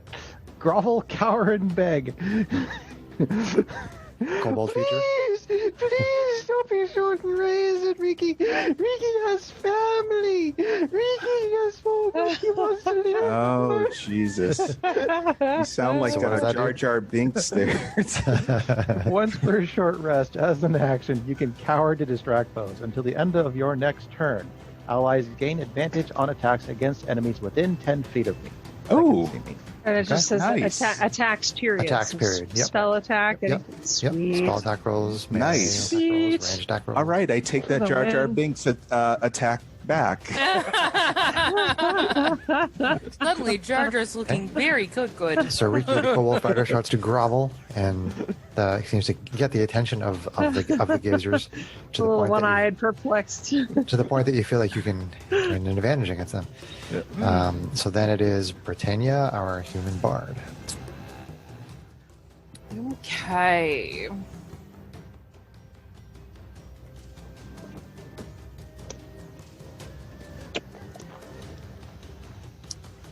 What do I want to do? Oh my god. Okay. Maybe something with a melee or a ranged spell attack roll. I don't have any attack. Like, I don't have that kind of attack. Shocking grasp. No. Okay.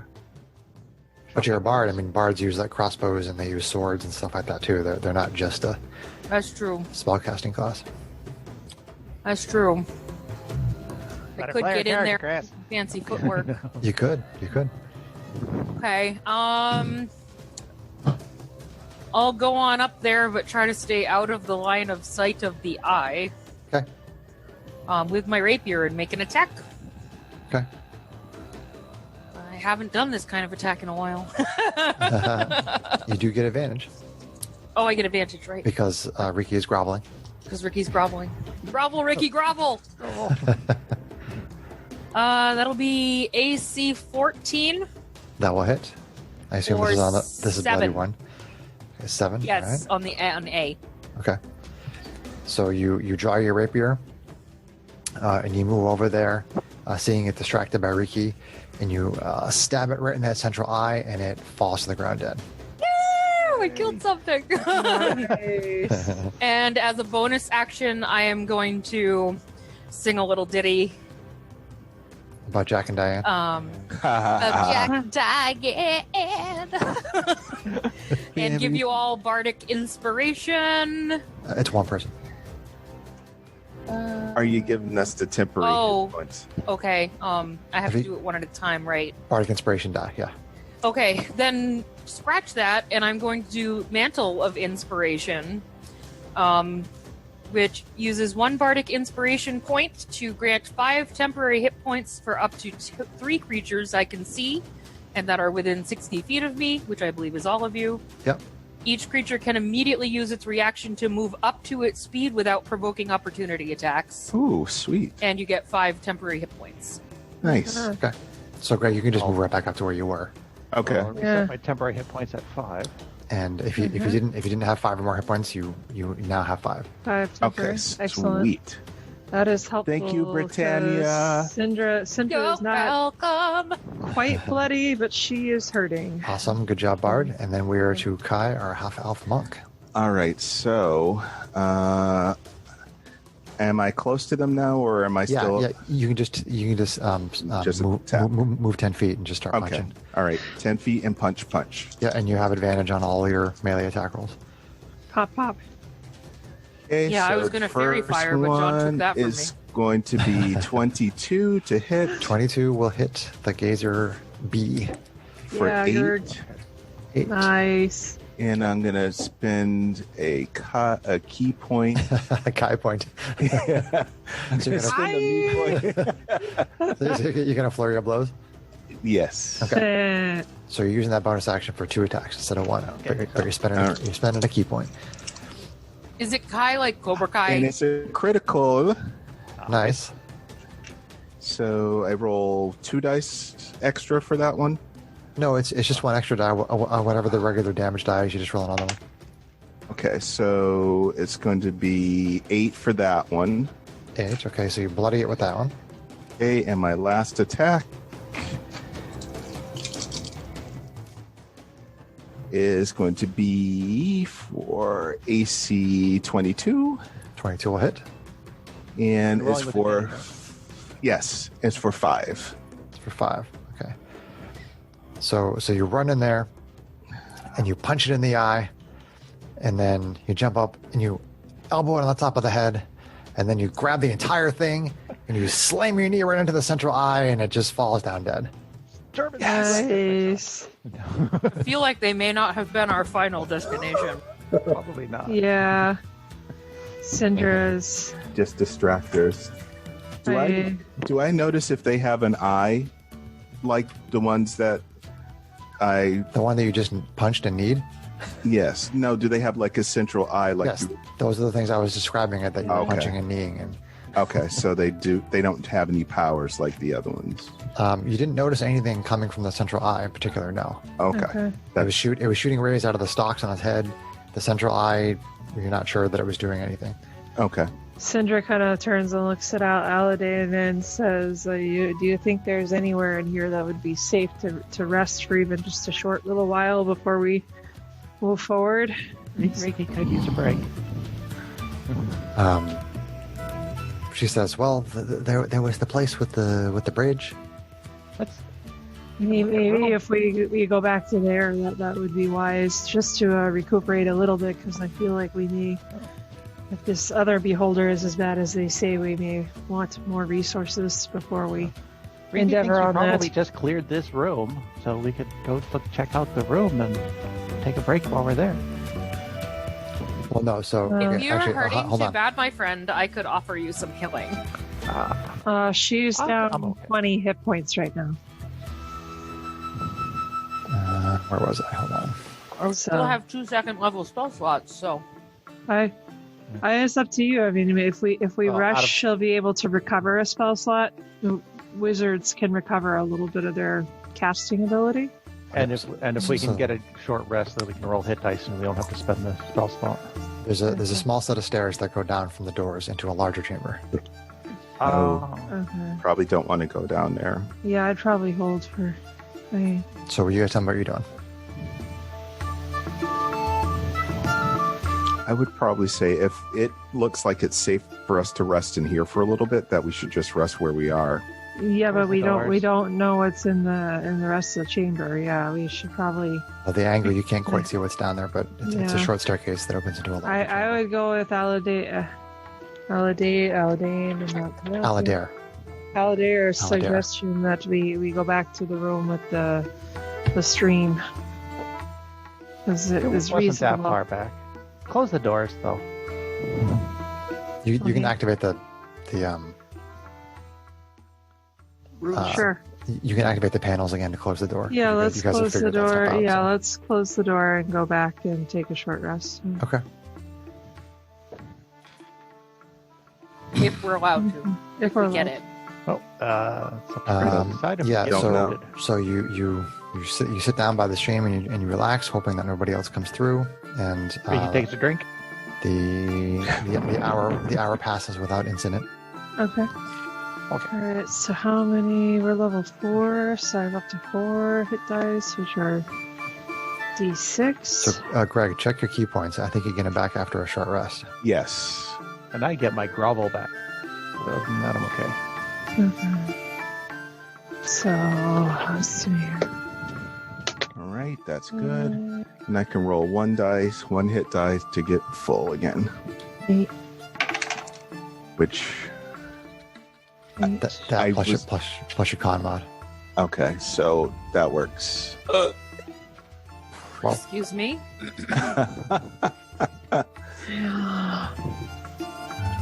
That seems Always to be at going least around once tonight. per session. Just saying. All right, so So, yeah, back to she'll do- fulls. So, short rest. She'll do. Let's see here. She's gonna use 2 hit dice. Take the short rest, confirm. Which then she Nice. also can recover. I got an early Christmas present from my parents today. A level 2 spell slot or 2 level 1s. So I think she'll recover the level 2. Makes more sense. Okay. Okay. All set. so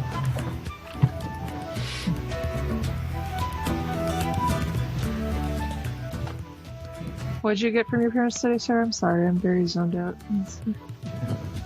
I was only showing it on camera. More picture Nice. storage. More storage. Yay! Is that a 2 terabytes? Yep. Nice. Storage galore. Indeed, I need it.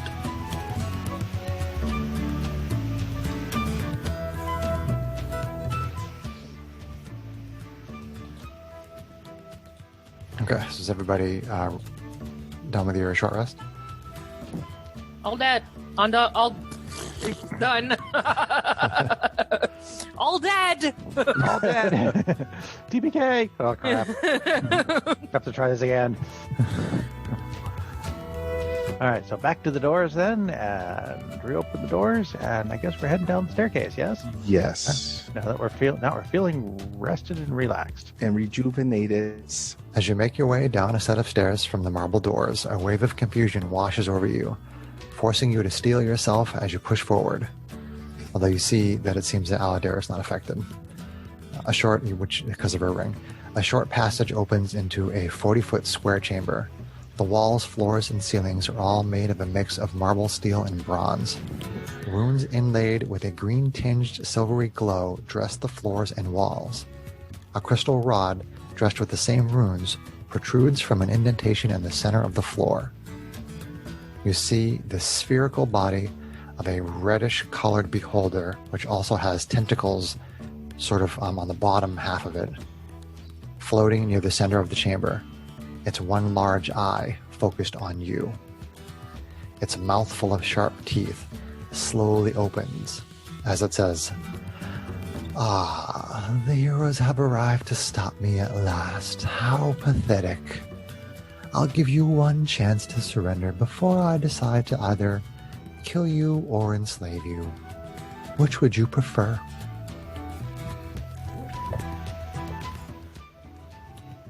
How about we He's kill been a slave you? before. He didn't like that. I'm not a But better slave than for dead. you.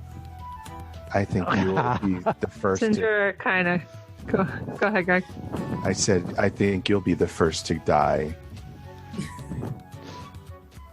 What sharp wit you all have. If this is the best you have to offer, I think this shall be an easy fight.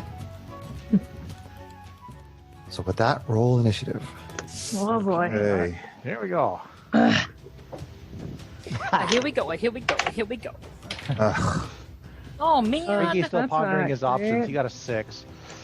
I got 8.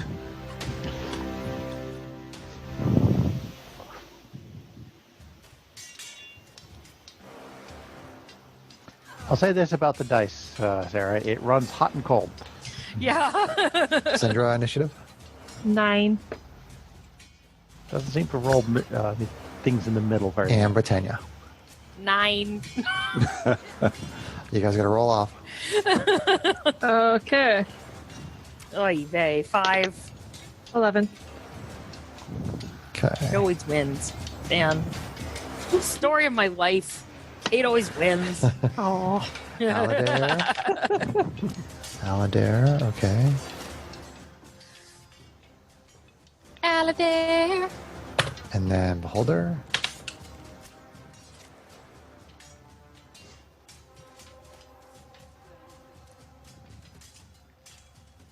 Gav Ma Gone. Gesundheit. chew. Yavma's gonna be gone. Okay, so the initiative order is No. Gav Magan, Oh no. Shocking. Aladir, Syndra, Britannia, Kai, and Ricky. Oh boy. I guess prepare ourselves. All right, so top of the initiative order is Gav Magan, our mind witness. Large aberration. Okay, let me take a quick look at a stat block here, make sure I'm not forgetting anything important. Please forget something important. Yes. Last time you had us fight a beholder, it did not go well. The first time I ever threw a beholder at the people in this group before you joined Sarah, they made like virtually every single saving throw I threw at them, except for the ones that really didn't have a bad effect. And it just seemed like I was like so excited to have them fight a beholder, and it just seemed like they completely punked it. And I was like, that was kind of anticlimactic for me. For you. And you TPK'd us in that playtest. and then we did a play, and then we did one of our Yes, you TPK'd us in a playtest. in a playtest. I did. So that's my only experience with a beholder. That's true, Except that's for true. Luigi. That's right. Right? Luigi in Spacefarers is a nice beholder. Okay, so all right. So seeing a group, it's going to, let's see, who would probably be in the front? It would probably be Kai or Riki. I would imagine it would be up there in the front. So Riki never by choice, but probably is. I'm gonna high-low it, and let's see. We're crunchy. John's gonna be high. I am never high. All right, it's low. So Gav Magong floats over to Kai, Okay. which makes a little bit of sense because you were trying to talk smack, and You? I was. he was like, "Whatever, dude." So he flies over to you, and he's going to use multi-attack. He's gonna whip you with his Oh no! Wait! eyeball. No, I'm sorry. I'm sorry. Whip it. Whip Never it mind. good. I thought multi-attack included eye raise, so it doesn't do that. It stays where it is, which is probably like 15 feet from the group, in general, we'll say. And it's just going to use its eye raise, because it's a beholder. So, all right. So random eye rays. So we'll go. Let's see. 1, 2, 3, 4. Where's my 4 seconds? 5, 6, 7, 8, 9, 10. So on my screen, I'm not going to tell you guys who's who. 1, 2, 3, and 4. I probably won. Okay. So, an eye ray shoots out at Riki. How many times is Chris starting to kill John's poor character? Ricky. Kobolds are punching bags. So, this ray of almost like sort of like the sludge comes shooting out of one of its eye stalks, and you have to make a dexterity saving throw. 23. 23. Nice. Nimble little kobold! Yay! Okay, Guessing so that you have advantage on. No. so this sludge sort of eye ray shoots out at you, and you just kind of duck off to the side, and it shoots over your shoulder and hits the floor, and then Ricky already had dinner. seems to kind of dissipate behind you. So then I meant proficiency. Efficiency. an eye ray shoots out at Syndra. Great. Okay. Gotta reroll that one. Actually, no, he doesn't. This wave of force strikes out at you. I need you to make a strength saving throw. Okay.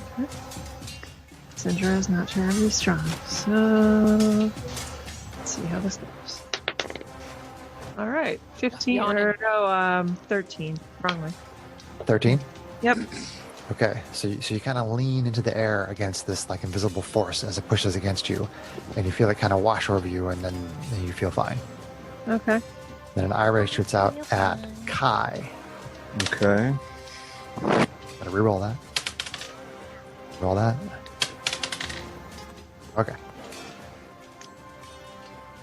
So there's like this purple ray that kind of comes out at you, and you need to roll a Constitution saving throw. Oh boy. Ruh-roh. Let's hope for the best. Monks have good constitution. Okay, that's a good one. So that is going to be 21. 21. Okay. So the ray makes contact with you, and you feel this force start to come over you, and you feel yourself sort of starting to like lock up and stiffen, but then you manage to push your way through it, and then you feel fine. Okay. I'm so lucky I rolled a 19. That's what I rolled. I rolled a 19. Okay. And that is Gabmagon's turn. So then we go to Aladir, who is going to cast Sacred Flame, which is a dexterity saving throw for Gabmagon. Is she burning? Is she casting And he Secret fails Flame? it. My NPC Ooh. restoring first blood. Nice.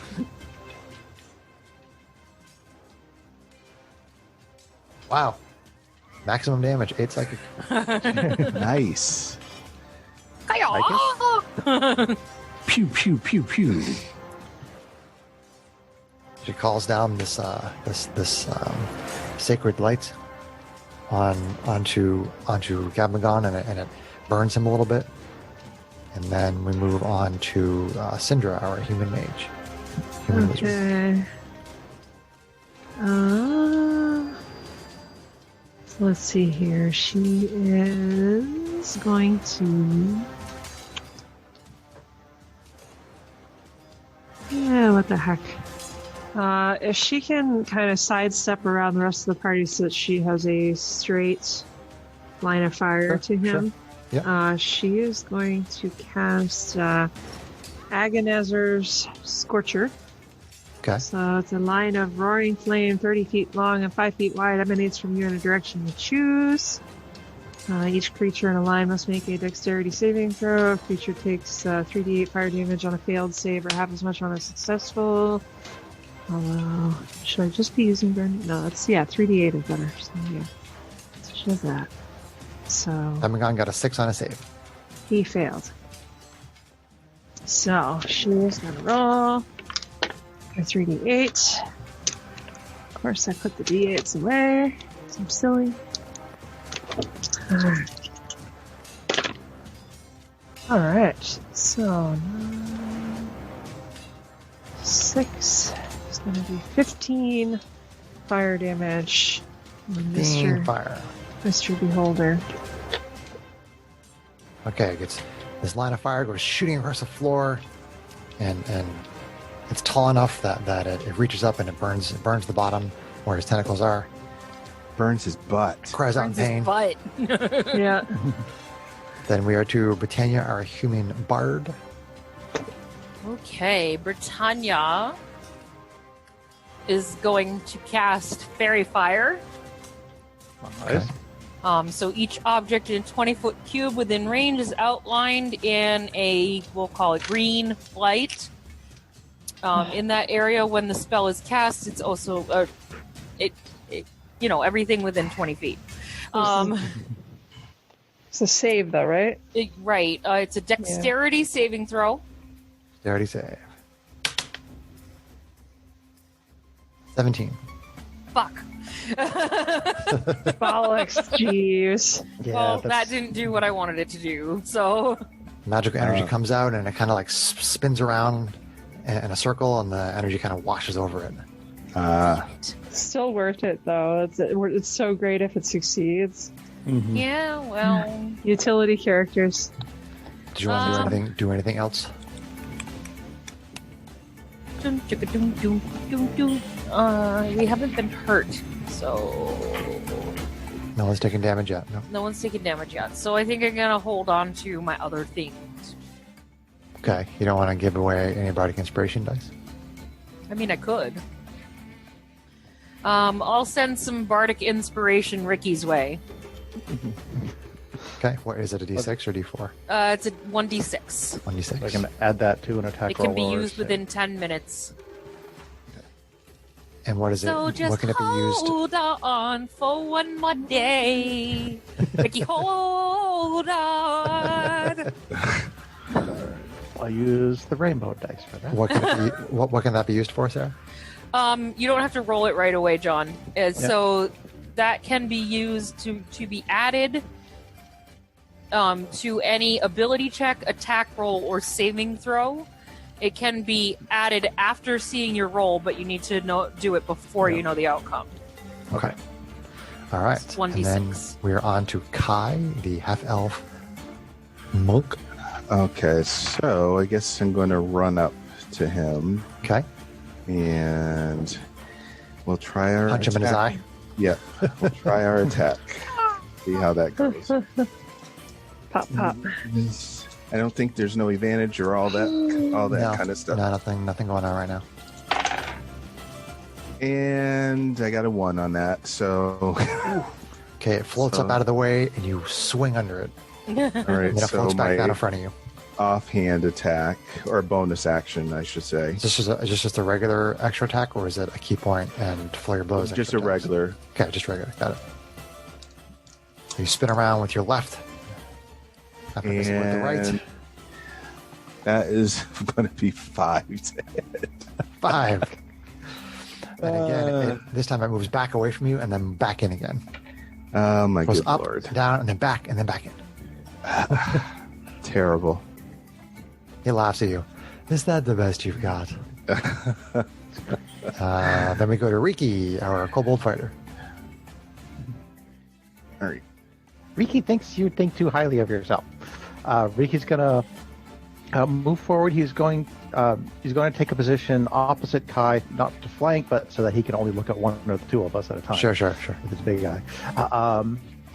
And let's see, going to go ahead and cast short sword. All right.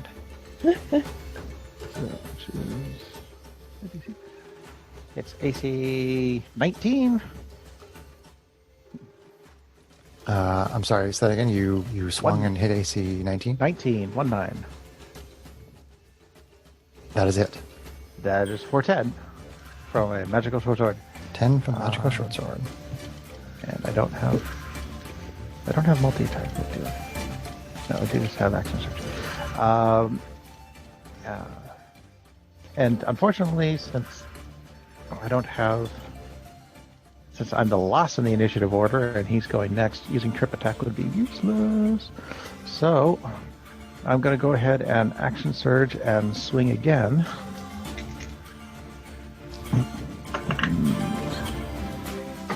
Ugh. AC 12. AC 12. You stab him with the first attack, and he wises up, and then you try to stab him again, and he spins out of the way of that one. Okay, so couldn't put any of my superiority dice into that. All right. Actually, didn't I have a something? Oh, I could have used fainting attack. That's what it was. There's superiority dice that can give extra attacks, right? Reaction attack. Well, that's spend one superior die and use a bonus action on your turn to add the total food damage roll. Need advantage on your next attack roll of it chosen.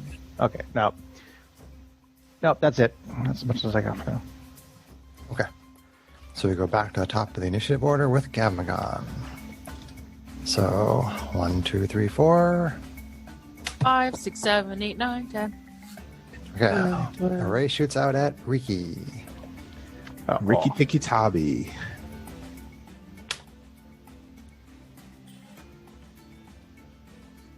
Okay, this red ray shoots out at you. I need you to make a wisdom saving throw.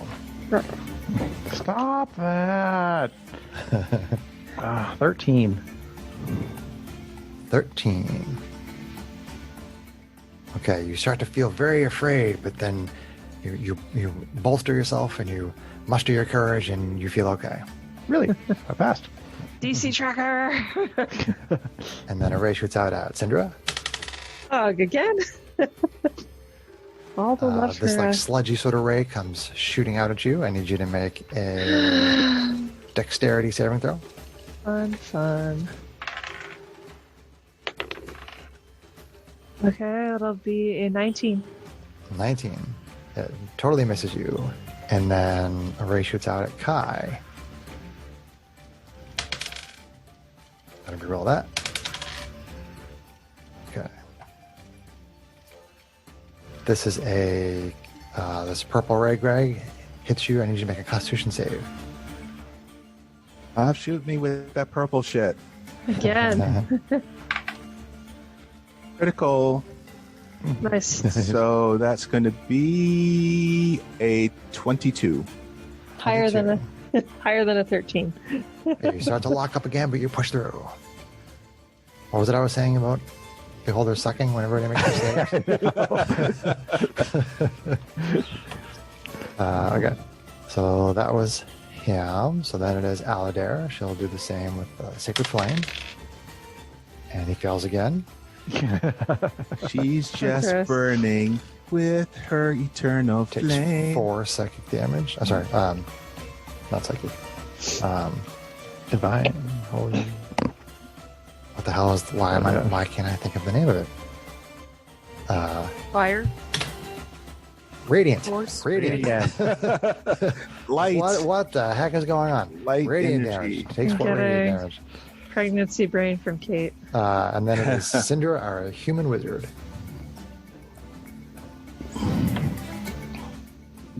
Syndra, sorry. Dur. Syndra, human wizard, calling Syndra. Earth the Syndra. What was that you were saying about pregnancy brain? Yeah, it's bad today. It is. Oh, man. Let's see here. She's getting annoyed. She's going to twitch both hands this time, and this time, let's see here. 4 glowing darts of magical force Okay. shoot out. So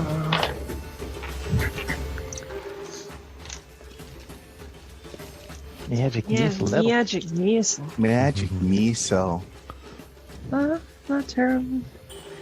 Okay, so 7, 10, so it's gonna be 14 force damage. 14 force. These magical bolts 14. hit it, starts rocking back and forth, bam, bam, bam, with the impact of each hit. 14, you said? Yep, 14. Is it bloody? It is not. Yeah. Okay. That was Syndra, our human wizard. Now we're at Britannia, our human bard. Okay, Britannia's gonna look in the general direction of this beholder and sing some love songs. Oh, boy. Dissonant whispers. 'Cause I only have eyes for beholders.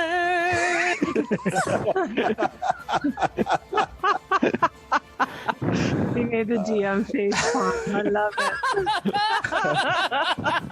it. That's a wisdom saving throw. Your character dies.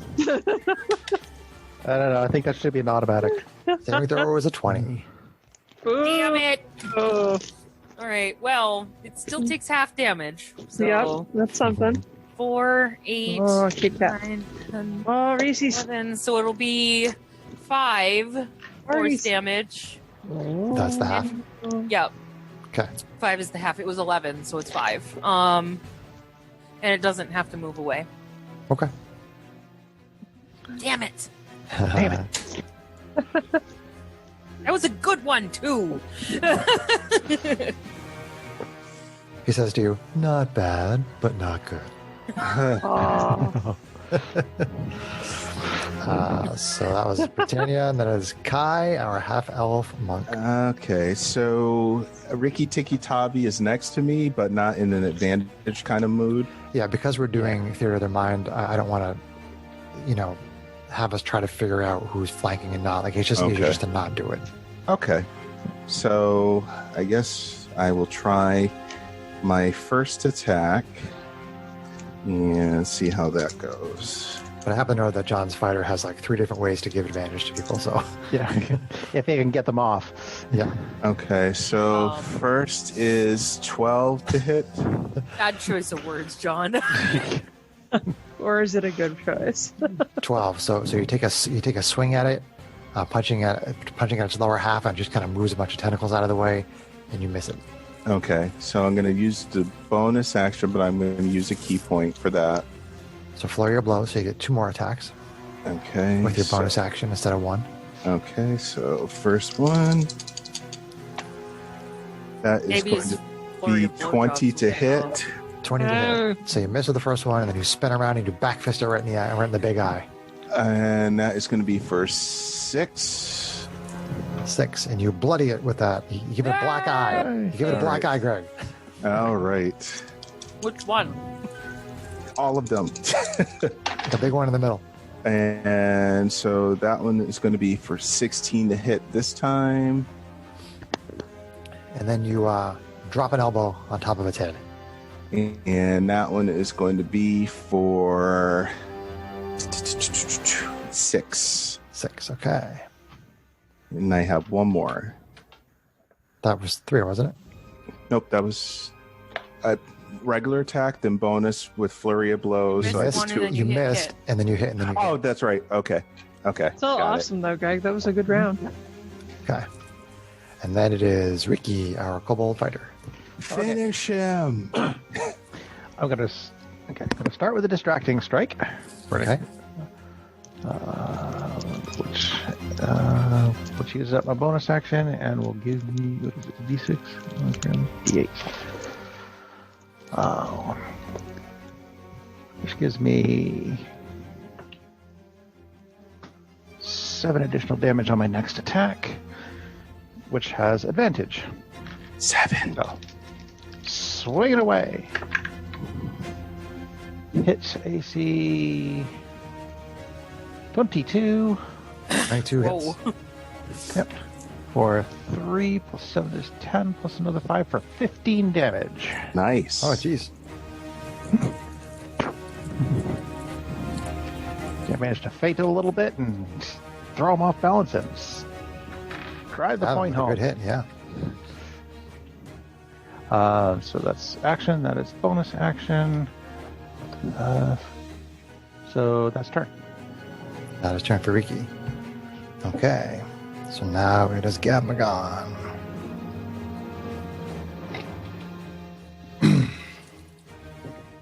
So let's see. So 1, 2, 3, 4. Okay. So Ray shoots out at Syndra. Sludge-like ray comes shooting out at you. Dexterity save.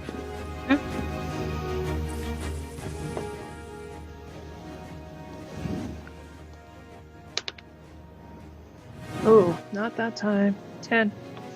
10. So the sludge hits you and starts to cover your whole body. So you, the target speed is halved for 1 minute. That's really not relevant. In addition, the creature can't take reactions, and it can take either an action or a bonus action on its turn, but not both. Ew, he slimed you. Ew. He put boogers all over you. Syndra would probably still think it was fascinating. Take a sample. You can repeat the save at the end of your turn, Sonny. Okay. So then Kai. No more purple stuff. Okay. So there's this white blinding ray that shoots out at you. I need you to make a charisma save. Oh boy. Ruh-roh. Charisma.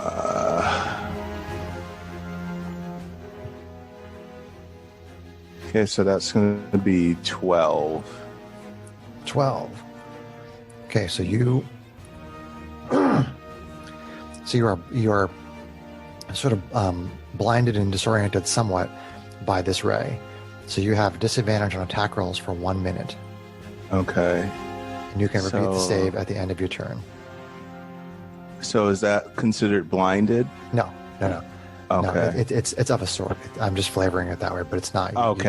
You just, like it hits you, and like you're seeing spots right now, so you're having a hard time. Okay, so it's not a time punching them. condition. No, it's not a condition. Okay. You just have to remember that you're attacking with disadvantage. Okay. Yeah. And then one ray shoots out at Britannia. I already rolled that one. Okay. I need you to make a strength saving throw. God damn it.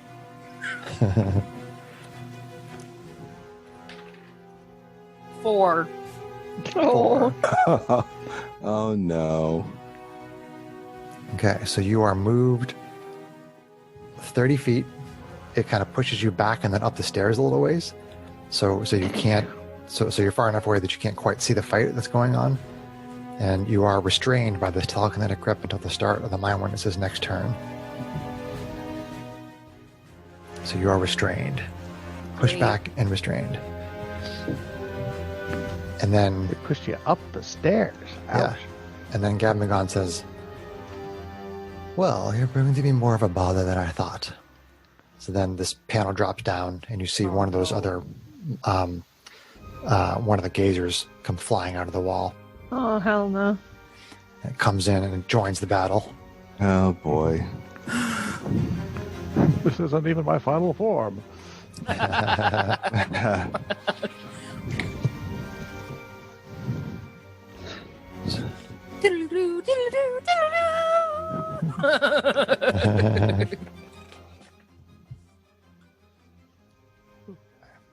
So since Riki didn't get hit, we'll target Riki with one of these from this gazer. Aw.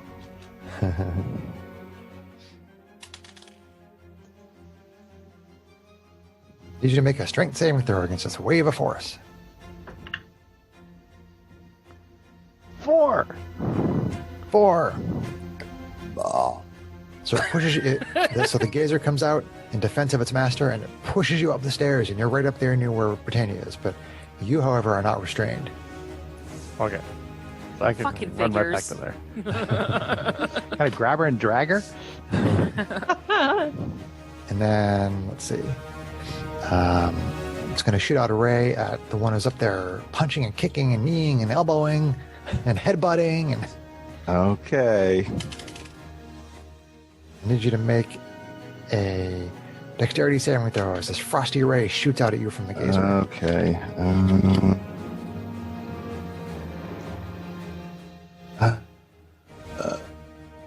Wait, so it's going to be 13. 13. Okay, you dodge out of the way of the frosty ray. Yes. It's a good thing my dexterity saving throw gives me +6. Yeah, dex is pretty good for you, buddy.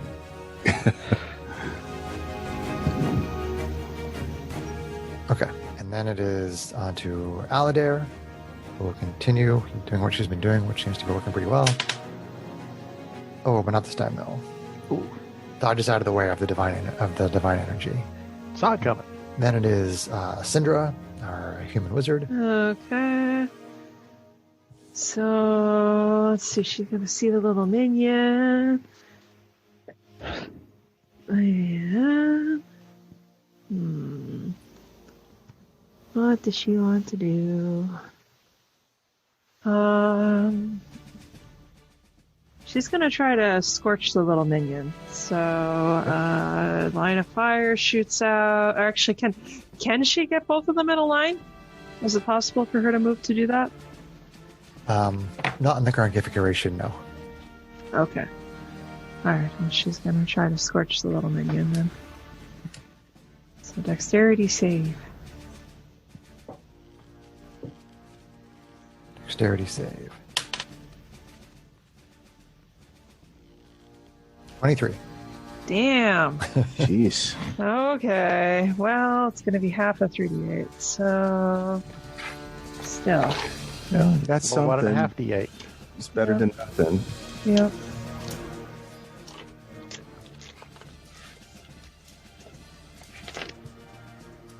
Okay. 10.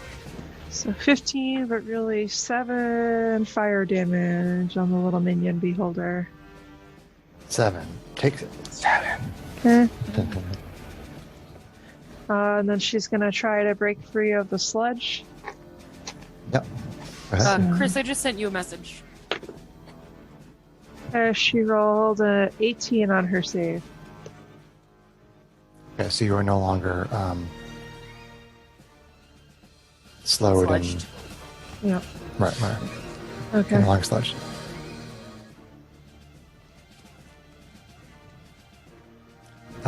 No. Okay. Sarah. Good question, though. Okay. So that was Syndra, our human wizard. And then we're on Wizard. to Britannia, our human bard. Okay.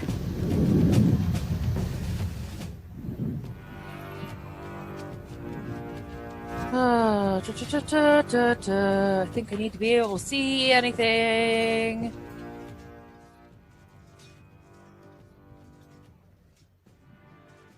Actually, You're I don't up the think stairs, I being don't held in think- a telekinetic grip. What? I was just saying, you're up the stairs, being held in this telekinetic grip. Right, and I can't see Right. what's going on, right? Yeah. You can see me. That's about I it. see you because you're with me. Ricky's right next to you, yeah. But I think Dissonant Whiskers. Whiskers. Whiskers? Isn't it Whiskers, huh? Isn't it whiskers? Oh, if the listeners could only see how many times I flip Chris off in a game. I don't think Dissonant Whispers requires me to be able to see them. It says it's a discordant melody that only one creature of your choice within range can hear. Yep. It's like Yeah, a mental. I would agree. Yeah, I would agree with mental that. connection. Cool. All right. Well, in that case, I guess I'm gonna continue to try and go after the big bad. Okay. I gotta think of a good dissonant whisper though, huh? Yes. Dissonant whispers. That's actually kind of to our advantage now, because now you're out of line of sight of the eyes, but you can still stand back there and Dissonant whisper. and whisper. Because he's never going to dance again.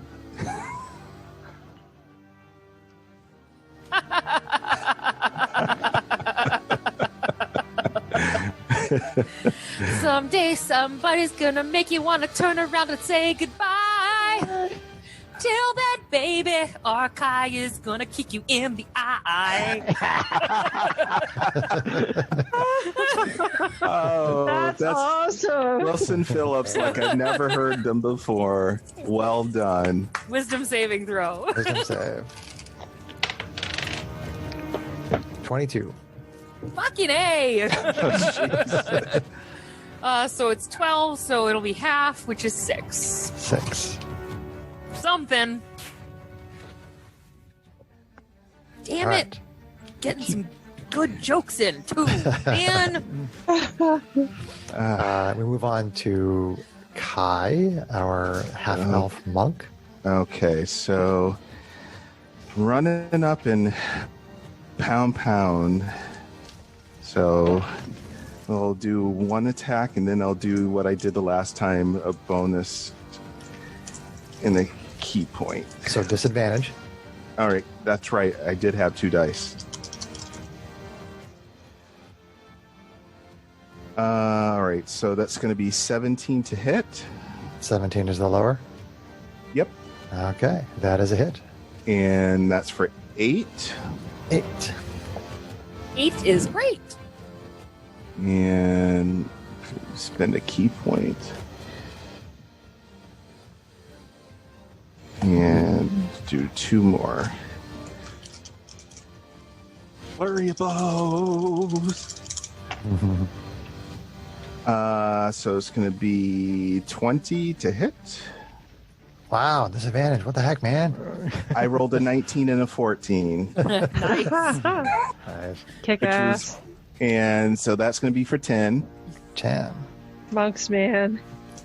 And my last one. So you elbow it in the eye, and then you bring your fist up from the elbow and bash it on the top of the eye. All right, so this one's going to miss, but Hang on. it's going to be 7. Is it is it too late to use your inspiration? Oh, I didn't even. I might save that for something, but Or This one- what? Well, Oh, the roll's already been made. You can't, Okay. you can't re-roll it. so Well, he didn't say what AC he hit, but I don't know. Yeah, he did. He rolled Yeah. 2 dice. I Okay. rolled one. Is and a he going to 3. roll 2 more and then? No, he Well, can't do no, that. he'd roll. Okay, yeah, because he. No. did- How One you do and a that? No. 3. Yeah. So it's going to be a 7. 7. So that time you spin around, try to hit him with a third one, and you miss. Okay. Okay. Then we are on to Riki, who is 30 feet away but is Dobby. not restrained. Ricky, Well, Tiki, Ricky can Tabi. still charge in, swinging. And Charging, stabbing. Yep, and Ricky will use his inspiration to get advantage on this attack. One of those stupid bugs just dropped on my desk, Kate. Yeah. They're all over. I had one in my car And today. I will. Okay, Vivi was trying to eat it. let's see, a 17 or a 19 on the die. Which one should I use? Let's see. So 26 This is- to hit. This is advantage from what again? I'm sorry. I'm Inspiration. burning my inspiration. Oh, gotcha. All right. Use your inspiration, and you stab it with your short sword. 26 to hit, and I am going to Use a maneuver? use a superiority die to use distracting strike. Okay. So, 9 plus. So for 14 total damage, Okay. Nice. and if he's still up, then the next attack roll against him has by an attacker other than me has advantage, Gotcha. Okay. Okay, good to know. as long as it's made before the start of my next turn. Okay, so then that will be a normal attack. For you. So Well, you'll by back If up you're to the top next of the person to round. Yeah. swing at him, yeah, which actually at the start of this turn, Greg, that disadvantage for you goes away. Oh, It was up until the start of his next turn. okay, sweet. No, it's for 1 minute, but the target. Oh, was it a can- minute? It was mine, I think, that was till the start of his next. Oh, Right, I but know. Greg, I make, remember make that. another My saving bad. throw, Greg, at the end of your turn. Okay, It is charisma. okay.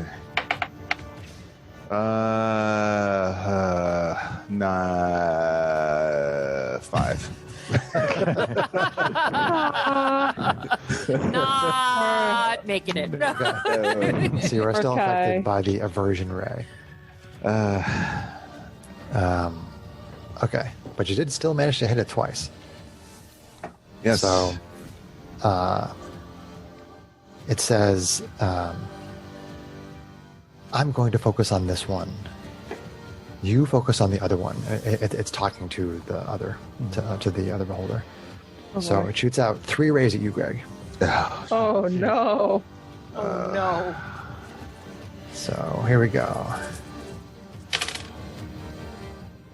All right. So, make another charisma save. Okay. So you may have 2 stacks of this effect. Okay, so that's going to be 8. 8. Okay, so you have another stack of the aversion ray. Okay. Does that mean he's blinded now? No. No, it just means that Still fuzzy? if he saves out of one, he has to save out of the other one. So then I need you to make a wisdom save against the red ray. Okay. Wisdom. That's going to be 9. 9. So you are frightened for 1 minute. It's just terrible. So however you mark frightened on D&D Beyond. And then I need you to make, there's this like bluish ray that flies out and you need to make an intelligence save. We haven't seen a blue one yet. That is going to be 14. Damn it.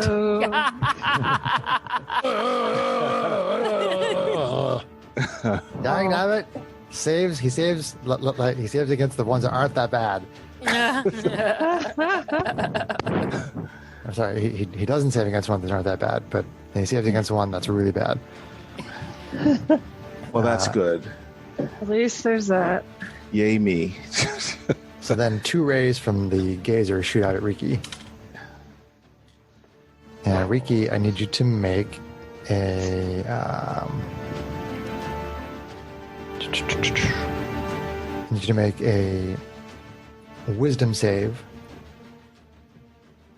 against this sort of orangish ray. 11. Okay. So you are charmed until the end of the gazer's next turn. Joy. So you're I can't- charmed, and your speed is halved, and you have disadvantage on attack rolls. So Against. Okay. no, just you see the gazer Mhm. as a party member essentially. Okay. Okay. But not the big bad. No, it's just him. Just a guest against the gazer. Okay. I mean, against the gazer. The gazer, he's like your friend. He's your buddy, Yep. and your speed is halved, and you have disadvantage on attack rolls. All attack rolls? Or just All against attack the gazer? Nope, all attack rolls. All attack rolls. Oh, boy. And then I need you to make a strength save. This is a wave of force.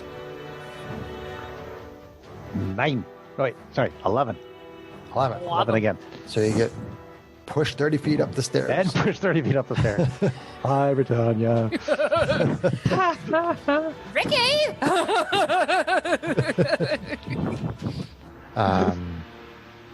Okay, so that was 3 rays against Kai, 2 rays against Ricky, and then it is on to Aladair, who keeps doing her thing. If that's an attack roll, it has advantage. It's not an attack roll. She's she's a spellcaster. But he makes a save again. Avoids the wash of energy. Then we move to Syndra, our human wizard. Okay. Let's see. Wizard. Wizard. Oh, jeez. Ah, jeez. What do I want to do?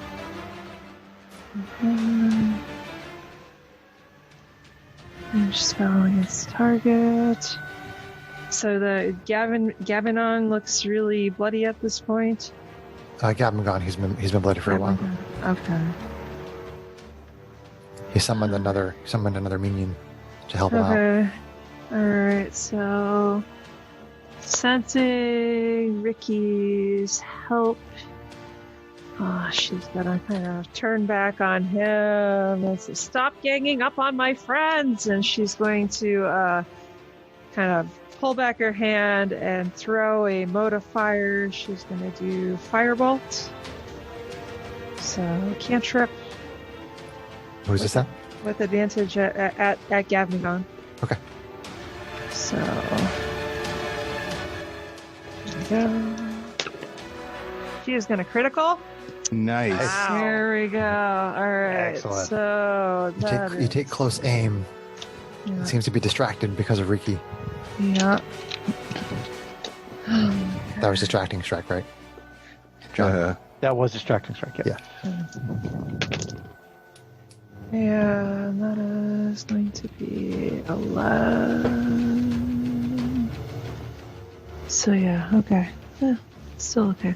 So 11 fire damage. 11 fire damage. 2d10, 11 fire damage, correct. Okay, so you take advantage of Riki's Battlemaster tactics to distract Gavnagon, and you time it just right, and when he turns back, you hit him right in the central eye with this fire, and it burns him up, and he falls to the ground dead. Oh, Yay! But the other guy's still around. Okay.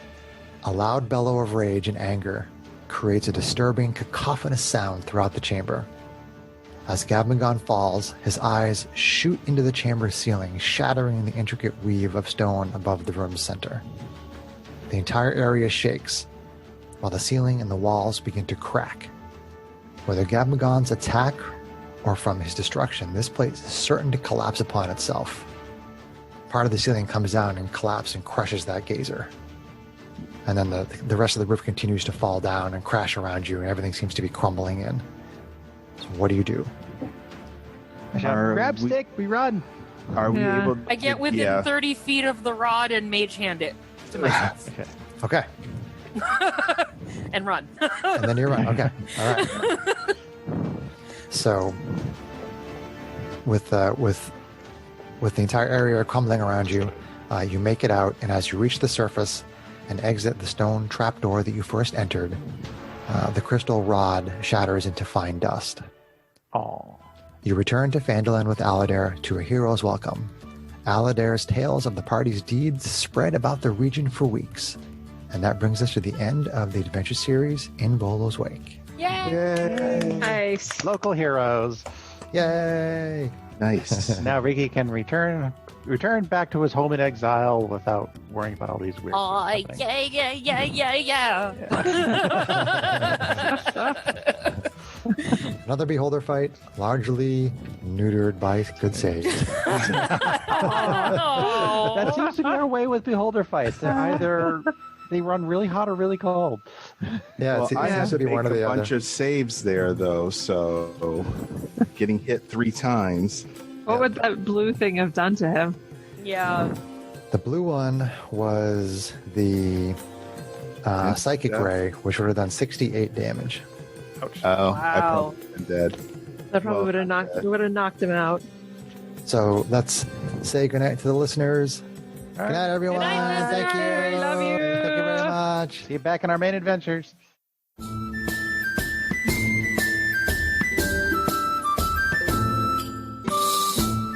If you enjoyed this podcast, please leave us a review anywhere this podcast can be found.